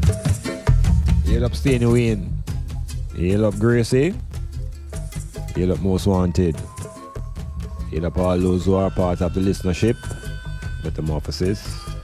First timers, second timers, those who have been treading the trad for the months and the years that have been part of the journey to self-exploration, self-extrication, self-elevation, all out of the morass of slavery.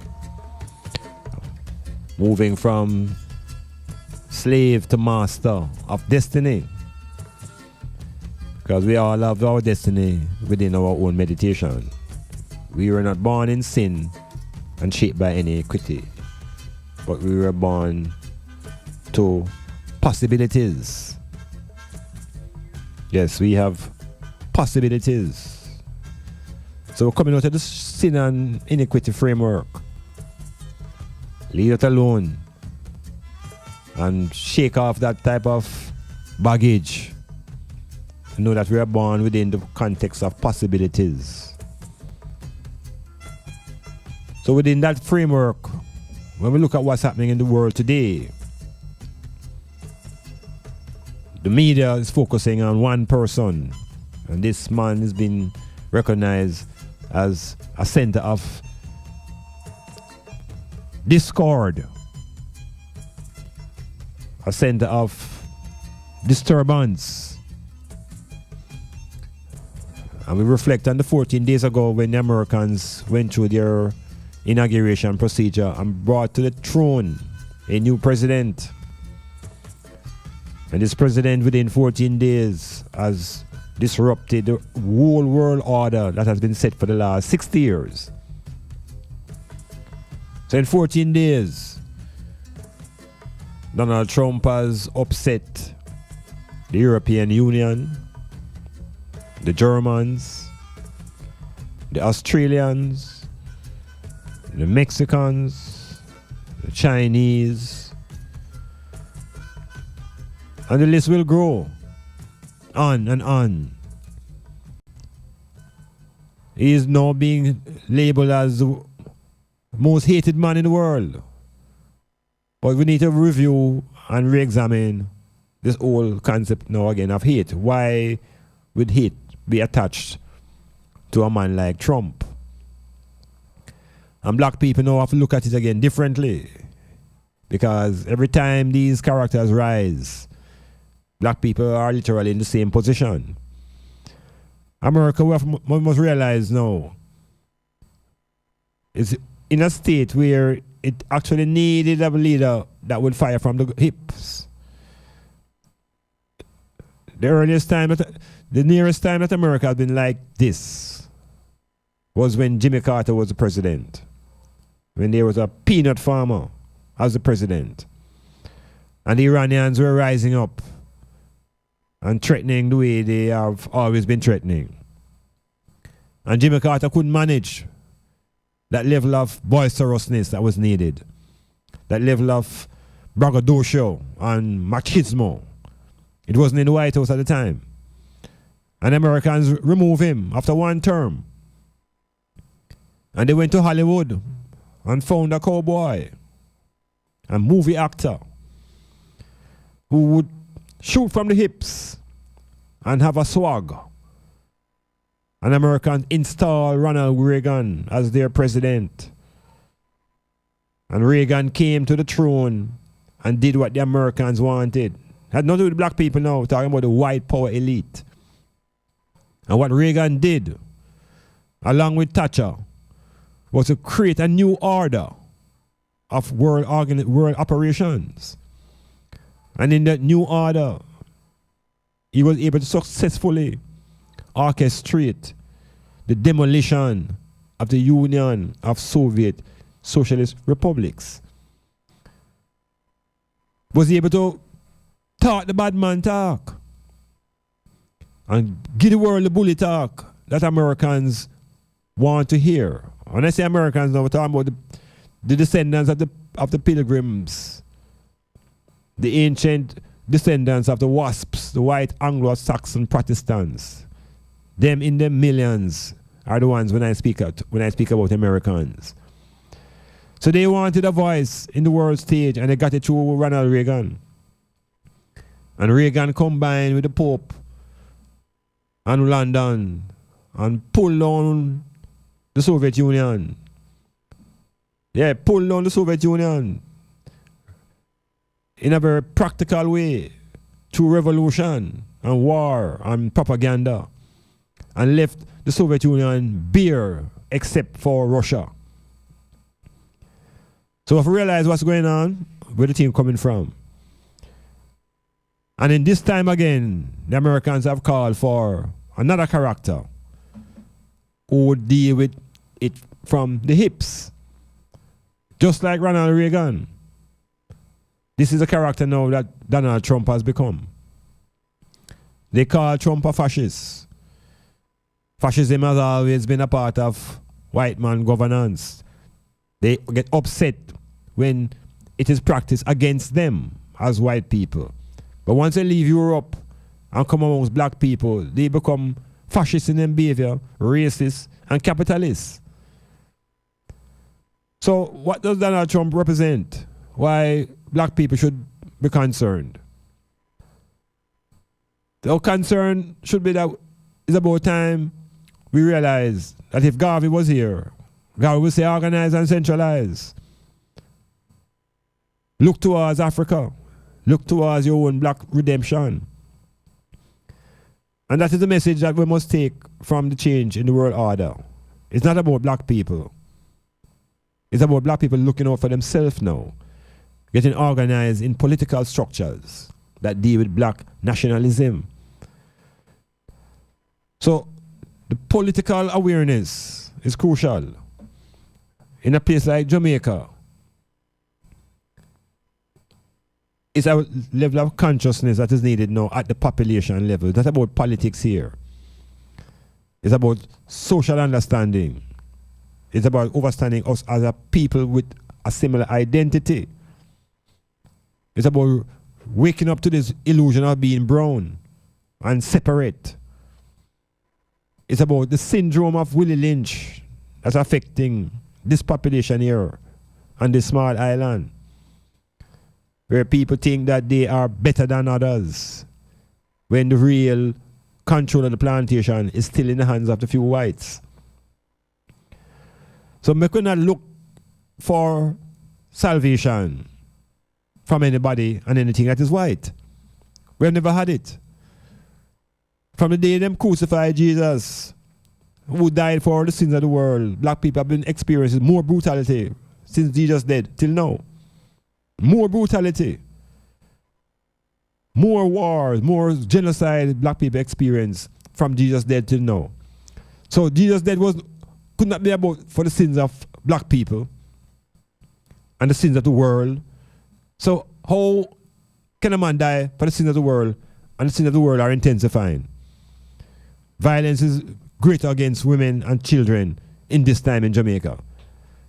So we have to jump off of that Mickey Mouse wagon and look into our own selves, into our own relations, the level of violence we have in our speech, our talk to our woman and child, our talk to our own self, our reason amongst our brethren. All those things have to tone down before we come to a level of consciousness that we can begin to exercise care and demonstrate respect. Not the respect when a man beg you something and you give him some respect and you don't give him say you're an idiot. We're not loose with the language like that. We're talking about respect that is grounded in care. When a man tell me say respect, him not respect that man. Him just want to say thank you. And if you don't give him that, tell you say him respect you. Him just gone about in business. So it's too loose and we are shape it up. And we are change it up. Because the globe is changing. Presently, as I speak, the war has broke out in Ukraine. And in that war in the Ukraine, one section is backed by the Europeans, one section is backed by the Russians. And for the first time, Trump has been put in a corner now because he have to defend either NATO and the European Union and the Ukrainians, arm of defend Russia. What a time to be living in. Metamorphosis.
Black people, people of pigmentation, we need to have an awareness that for the last 10 to 20, 30, 40 years, there's been an attempt to introduce this concept called multiculturalism.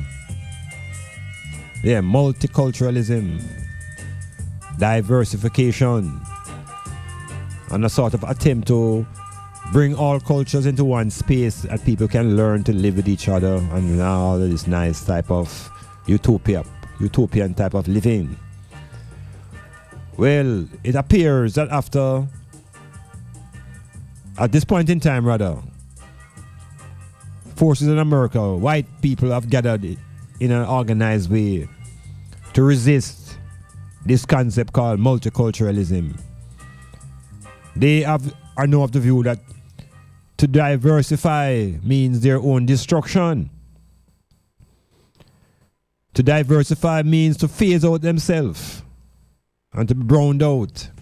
And they don't want to be browned out. They want to survive as white people, as WASP. So the struggle now will intensify as these people insist that they're not into any type of integration. They're not into the mixing of any races. They want to maintain their Europeanness. And Marcus Garvey would say, yes, I agree. He would celebrate that because I want to celebrate Africanness. I don't want to celebrate any mixed race business and mixed up culture. I want to celebrate my Africanness.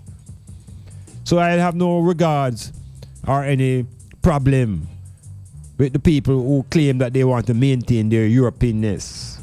The Chinaman wants to maintain his Orientalness. No problems. It's when the black people now who trying to be Negroes, and these Negroes are trying to be like white people, causing the greatest problem. They want to say that they were the first Negroes to be there, and they were the first that and the first that. They don't mind being the token. And then nothing to do more tokenism. We want power. And power come through collectivity. Don't come through no one man get into a position. That was the deception with Obama. Obama get into the White House and black people fall into the illusion that black people don't have power. Power is a collective. It's not in an office.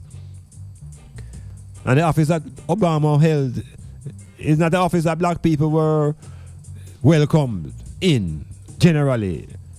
Because from the day Obama entered the White House, he won the fight.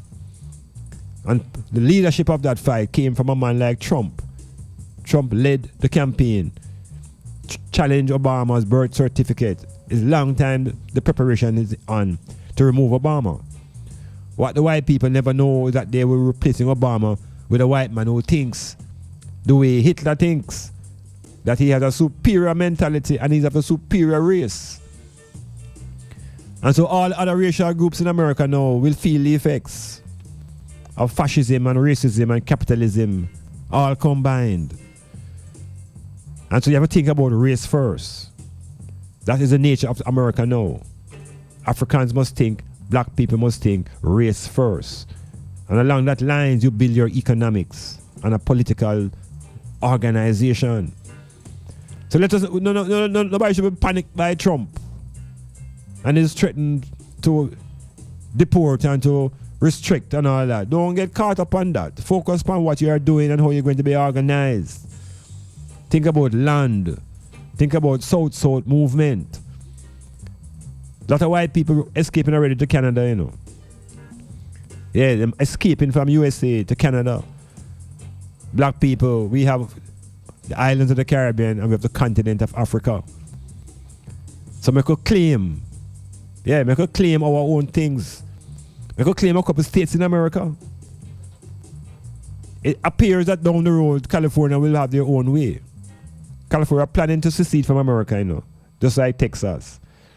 The world will be a different place, it appears, in the next 8 years. The UK has already pulled out of the European Union, and Spain and Portugal and Italy and Greece could be right along. So we're looking at a very, very different projection over the next 5 years, and black people, African people, must be in a position where we're no longer just being pushed around and used as labor, but in a position where we have organization and capital, and we can build and rebuild. This is the time. The time is now. Come on.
Trump administration wants to introduce an identity card. This, of course, is apartheid style. And this identity card you get at entry points, which a visitor must show if asked anywhere in the country. And this card will contain one's immigration status. So a lot of people are panicking because a lot of people now had abandoned places like Jamaica Don't cuss Jamaica, say them now come back, because this is the worst place in the world. And hug up America. Hug up Uncle Sam. No, Uncle Sam don't want you. Uncle Sam gone from Uncle Sam wants you to Uncle Sam don't want you. And who is it that wants you? No, you better want yourself. You better look into yourself. And look at your cultural heritage. Look at where you're coming from. And it's not just you know where your lineage coming from. Yeah, because it's all about knowledge of self, you know. And a lot of people themselves only have national boundaries. So they are Jamaicans and them tell them as Jamaicans and they're nothing else because they're born in Jamaica. Them don't understand that the power of identity goes beyond national. It goes into the concept of race. And so once you embrace your racial identity, then you must see that you're black and that the nationality and the land identity connected to Africa. So once you hold that, you don't feel lost anymore. Whether you're in North America or in South America or in the Caribbean. Once you can hold on to that identity accurately of who you are, you can navigate through the earth. It's when you're confused and have identities like Christian and Islam and national identities without having the race, you shall be blown away like paper when breeze come. So you're anchored. You're anchored. Your identity is anchored in your racial construct. So don't make the Europeans convince you that there's no such thing called race because you're all humans. Africans are not humans. Africans come from the gods. We are descended from the gods. You don't know about no human business. Humans are descended from the apes. And I have no ape history. I is a descendant of the gods. So I can claim divinity. The Europeans can't claim divinity. He must hold on to his animal history. He must speak about him id. He must speak about him ego and him super ego. He doesn't speak about the spirit. He doesn't speak about the psyche. He doesn't speak about the ancestors. So we could know ourselves different and regroup under this trumpet era.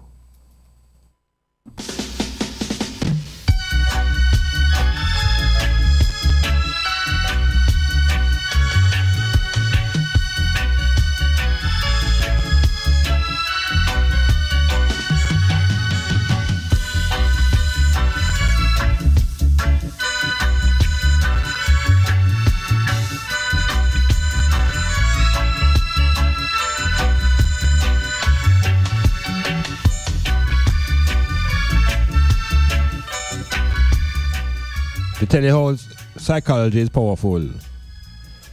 Before the Civil War, which was in America, there were some psychiatrists who diagnosed the African black people. They were trying to figure out our mental condition. And then come up with a thing called drapetomia, which is an irrational desire to escape. Yeah. So in other words, once we try to escape from slavery, they consider it to be irrational. And that's a sign of illness.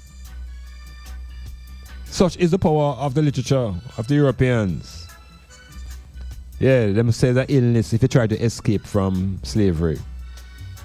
Yeah, it means so you're ungrateful to Christianity. Because we should be glad that we were Christianized. And should be glad that we get Jesus because Jesus loves us more than how people love cook food. That is how they have us locked up into the mythology. But the time is coming, and the generation that come and realize that there's nothing in the sky that can save them. What we need is power. Intellectual, psychological, economical, political, and military power. We must not forget what has happened in the Gambia. Because the Gambians, we should be celebrating with the Gambians for their ability to endure the process of democratic elections. and to use black people organized to support each other, that there was no need for Europe to intervene. Africans could have solved their own issues and brought the leader to the throne who won the elections. So we don't hear anybody glorifying and celebrating the Gambia and the upliftment in the Gambia and in Africa. We're not generating any praise for the success of black people. But if there was a coup and there was bloodshed, it would have been at the front of the news. So we could see these things for ourselves and realize that we are not savages. We were never savages. We were introduced to savage behavior by the savages. And once we separate ourselves from them, we can negotiate and organize amongst ourselves. But is it because we want to have the savages amongst us? That's why we're always at war. And when the savage comes amongst us, we have this feeling that the savage is superior. And we sink into these feelings of inferiority. Why? The savage have economic power, and the savage have status. And we tend to feel lesser in ourselves when we're around people who have status and power. We need to recognize that power rests inside each individual. And if you hold on to that power, you feel no inferiority feelings when you go amongst anybody, because you have the power that is within thy own self. We have to come to that. We have to shake off these inferiority feelings that we get and that we put on our children. We have to shake those feelings off and develop a feeling of confidence. Not necessarily superiority feelings, but feelings of confidence is the first stage. Because without confidence, you have lost even before you have started. Metamorphosis. Michael, you make me feel so good.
Now, there are a lot of people who are trying to interpret the times that we're living in. And the Christian world always looking forward to the end of the world. Everything that happened, them tell us, yeah man, see there? End of times, end of times. 2000, it was supposed to be end of times, and Jesus changed his mind. So we're still at it. And we're gone 17 now after 2000. And it's always amazing that whenever they predict a year for the year world to done, there's always a World Cup plan after that. And an Olympics. So I was wondering, how is it them telling us the world going done in a certain year, but 2 years later they're going to have an Olympics. And the next year they're going to have a World Cup. So the cycles of 4 years between Olympics and World Cup seem to be uninterruptible except through war. So these same people who tell us about this world will end, they're not into it either. Them keep planning them financial business. So what is it about the end of the world now with this Trump era? And we know a little Christian brain, Bible thinking, trying to interpret the world events through this book. And the book, of course, is holy, which means it has a lot of loopholes. But the book that is confusing in this point in time is the Revelations. It's a book that black people have been told to be most fearful of, and people don't even read it. So in that book of fear, everybody tried to explain the end of the world. But to the Chinaman, there is no end. And to the Indians, there is no end. The end of the world is for the people who believe in Christendom. And what they see happening now, they try to connect it now to what the mad John, that insane John the Divine, was visualizing while he was in exile on the island of Patmos. So we're still into that meditation of an insane man and trying to use his imagination to justify our fear that the world is coming to an end. It is unrealistic that the planet can end. What we know end is empires and systems and governments and individual lives. Yeah, those things have a finite point in their existence. But the rotation of the earth and the revolution of the earth around the sun and the movement of the sun around the galaxy, there is no end to that. So there's no end to the world. What we see ending in front of us is an empire that was set up in 1776 by a set of white men and women who were escaping persecution in Europe and brought the European vibrations into America. And for 200 odd years, it's on the expiration date. Somebody must be in the empire's driving seat when the empire coming down. Nero sat in the throne of Rome. America now has Trump. And Trump will do what he can for white people in America first. And nobody, I think, can be too critical about Trump saying America first. What is hypocritical that in a place like Jamaica, our leaders do not say Jamaica first. Our leaders say PNP or JLP first. And that is a significant contribution to the backwardness on this plantation.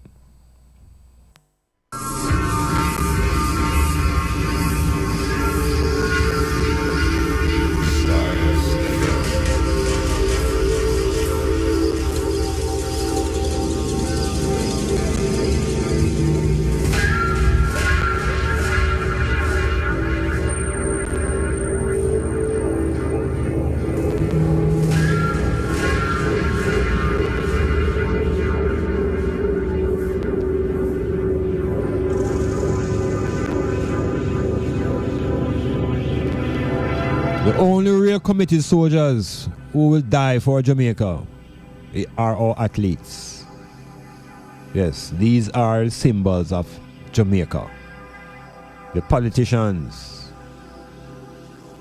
1 foot here, 1 foot there. It's them we need to clear up. It must be Jamaica first, all the time. And any politician who say party first, we should find a way to remove that politician from the position that they hold. It's that serious.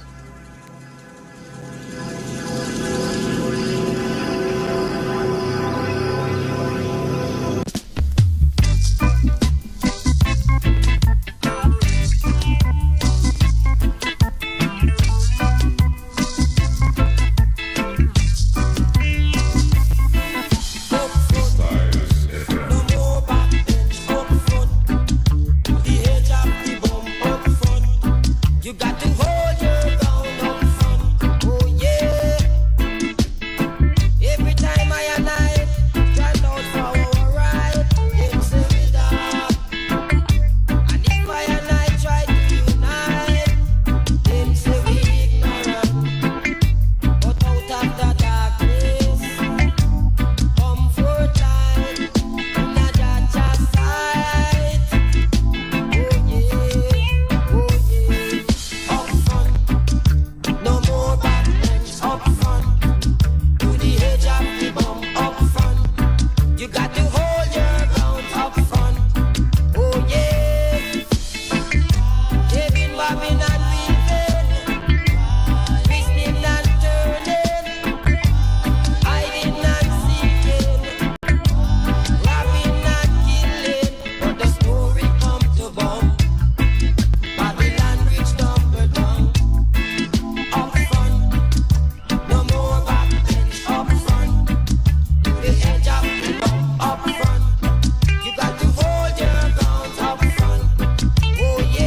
as we speak about the global, we can't keep out the local. This young schoolgirl missing in St. James, body found, multiple stab wounds, decomposing. The people, this is a schoolgirl, age 15. The people come out in the community the next day to mourn. And while they're in the streets mourning, a car drive up and more shot fire, more people dead. This is getting absurd. You know, the country bleeding. And there's no band-aid that can patch up this. It's almost like hemorrhaging. And so the issue is not just crime. It is violence and it's about hatred. I'm going to tell you, step on the island, man, the hatred is intense. And we just try and put the finger on what is the root cause of this hatred. That a life now has no value. Tit for tat. Even before that. So how do we address this? It goes into the community and it goes into the concept of the family. What is the thing called family in Jamaica now? Is it all about the single mother with the whole of children? Or is it about the Don? Well, how we are family now? What is a family? Because we seem to have lost it. And when the females come under assault in African tradition, we have to really stop. Because it's a total reversal of what the African male is about. African male by nature should be a protector. Now the male is becoming the main perpetrator. So there are things that are happening in the world of economics and power. And the fact that those who have been put to serve and protect are also being part of the problem. Because they too are getting funds from these, let us say, call them scammers. And so the corruption is intense. So the solution will not come from anything divine. Because the men who have been put as a link between human beings and divine, these are the men who are carrying out much of the abuse. So the pastors are not a part of the solution. They have now become a part of the problem. And the police that should serve and protect, they have now become a part of the problem. So where does the solution rest? It doesn't rest with the politicians. The people have already abandoned the politicians. So the politicians are unable to help. The preachers can't help. Who do the people turn to? Rastafari must come with a positive argument that takes the people beyond the Bible, beyond the book of Revelations, beyond the book of Genesis. We need a presentation that will begin to look into our black self, our nationality, our racial identity, and our economic development.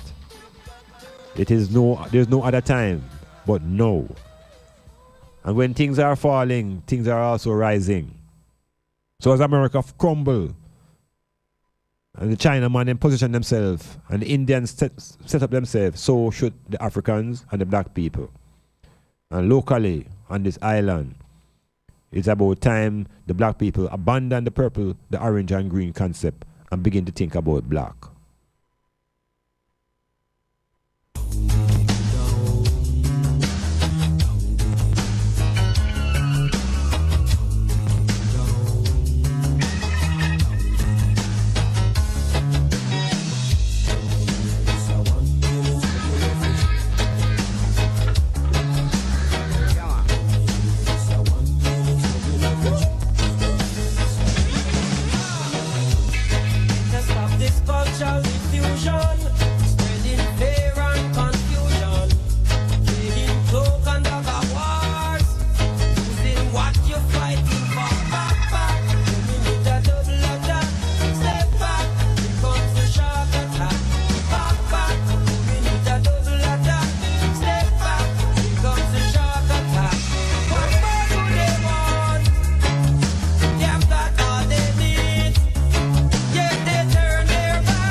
Benz, you and your friends.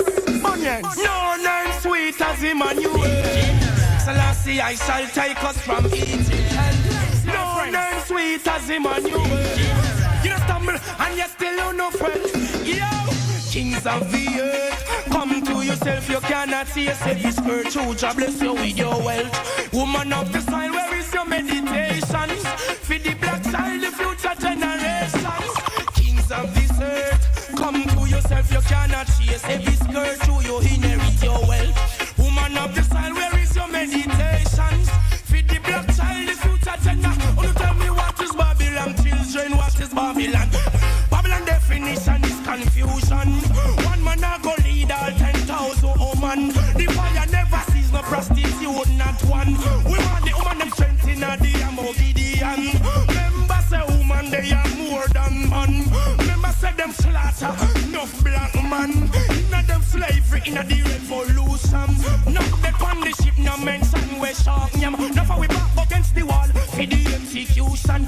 Look who next a go fall for this the Ethiopian. Leave the empress them tall inna them rightful position. All for a no me. Come again, brother. Come again. And of course, listeners, I want you to stay tuned to Styles FM. As this program ends, comes something dynamic. It's called Power in Half an Hour. It's all about the economics, how to generate and sustain and maintain financial powers. Yeah, listen to Coach Mark. Passing through, hey, I keep it cool, yeah. Real reggae music, how I always say. I say 1, 2, Rasta is passing through, hey, I keep it cool, yeah. Real reggae music, I have a duty, just to create good music, so it can reach the world across the 7 seas. Oh, it's the healing. No one can find this feeling, yeah. Now the world should know. Yes, the world should know. I say 1, 2, Rasta is passing through. Hey, I keep it cool, yeah. Real reggae music, how we say. I say 1, 2, Rasta is passing through. Hey, I keep it cool, yeah. Real. Sarah, just about Babylon, Babylon, I ain't giving up. Keep on living up. I'm indigenous. What the money will I still see? I draw. Rastafari. You live on rain in the heart of all flesh. The conquering lion. Crown king of kings, lord of lords, with the lioness. So I am now. Repatriation is a must in Ethiopia, Africa. Boom. Rastaman, we taking over.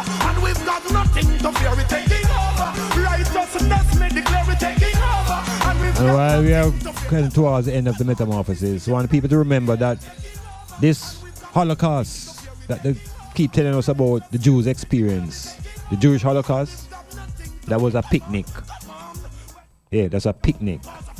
It was a picnic when we compare that to what happened in the by the Belgians in the Congo. 30 million Africans at the hand of the Congolese, and 5 million died at the hand of Hitler, and they call it a Holocaust. So Africans multiply that by 6, but there's no mourning because it's not people who died. So until we begin to resurrect ourselves from the non-person into the people, African people, capital B, capital A, that will be our fate. So the destiny rests within our own ability to think it out. Yeah, metamorphosis in the month of February. African history, black history, reggae month, reggae music. It's all about finding basic foundation to our enslavement and to liberate ourselves. And we must free ourselves from inferiority feelings and that complex that is developed that makes us feel lesser than ourselves and therefore lose self-esteem. It's going to take a time to regain our self-esteem, but it's a work in progress. Metamorphosis. Taking over. You know. Not just don't pay a minute nor second. Righteousness, and that me come for reckon. Tell them sell his soul, sell I say I beckon them just stubborn. To them, start to carry a big weapon. Black out the magnum with the laser beam. The man, me shot the boy with the old rusty meat and no western. Couldn't stop the powers when me a manifesting. Bomb them out, them can't come contest. And rest the man we taking over. And we've got nothing to fear. Taking over, righteousness me I declare we taking over. And we've got nothing to fear. Come on, let me see your hands in there. We're taking over, and we've got nothing to fear. We're taking over. Tell them sell up and go and cheer. We're taking over, and we've got nothing to fear. Your emperor Selassie, me go slide them on the showdown. Pagan them get showdown. Too high, run go tell them self is slow down. Mr. Babylon them have to go down. Them up, them up. Cecil Rhodes, Leopold, Mussolini, Hitler, Bush, Trump, same line. The close sick been the research protected. Infants be cared for. Me and Babylon now go far. Tell them me and Dutty Babylon now raise a war. Police boy for lax, but I'm all them go mar. This water boy for lax, but I'm all him go mar. The Prime Minister boy for lax, but I'm all him go mar. Them go out to the pub and the beach and go par. No for them a brag, but for them a cap and arm. Bomb the battle boy, the old man me a come from the par. Hear them parax, Selassie, and me bomb the pagan from far.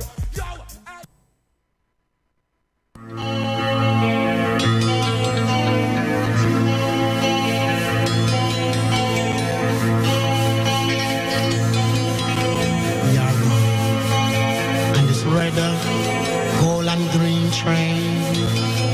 Oh yes, we are going. We are going.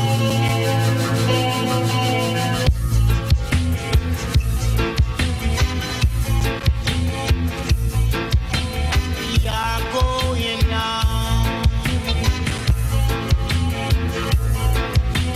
We are going. We are going. We are going. Again, give thanks for another opportunity to sit in at Styles FM and to conduct this metamorphosis. Give thanks to all those who have been listening, those who texting and those who WhatsApps, and those who hold the vibrations in thought as we move towards a position of strength internally and eventually collectively externally. Give thanks again. Cassidy hold the fort, and the people shall continue to think in this new awakening, in this new dispensation, in this new world order that is old and ancient. Make sure we don't repeat the mistakes and end up in the same situation or worse. Peace and prosperity unto the I and I, Rastafari. Iman Blak, out.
This is Styles FM 96.1 on your FM dial.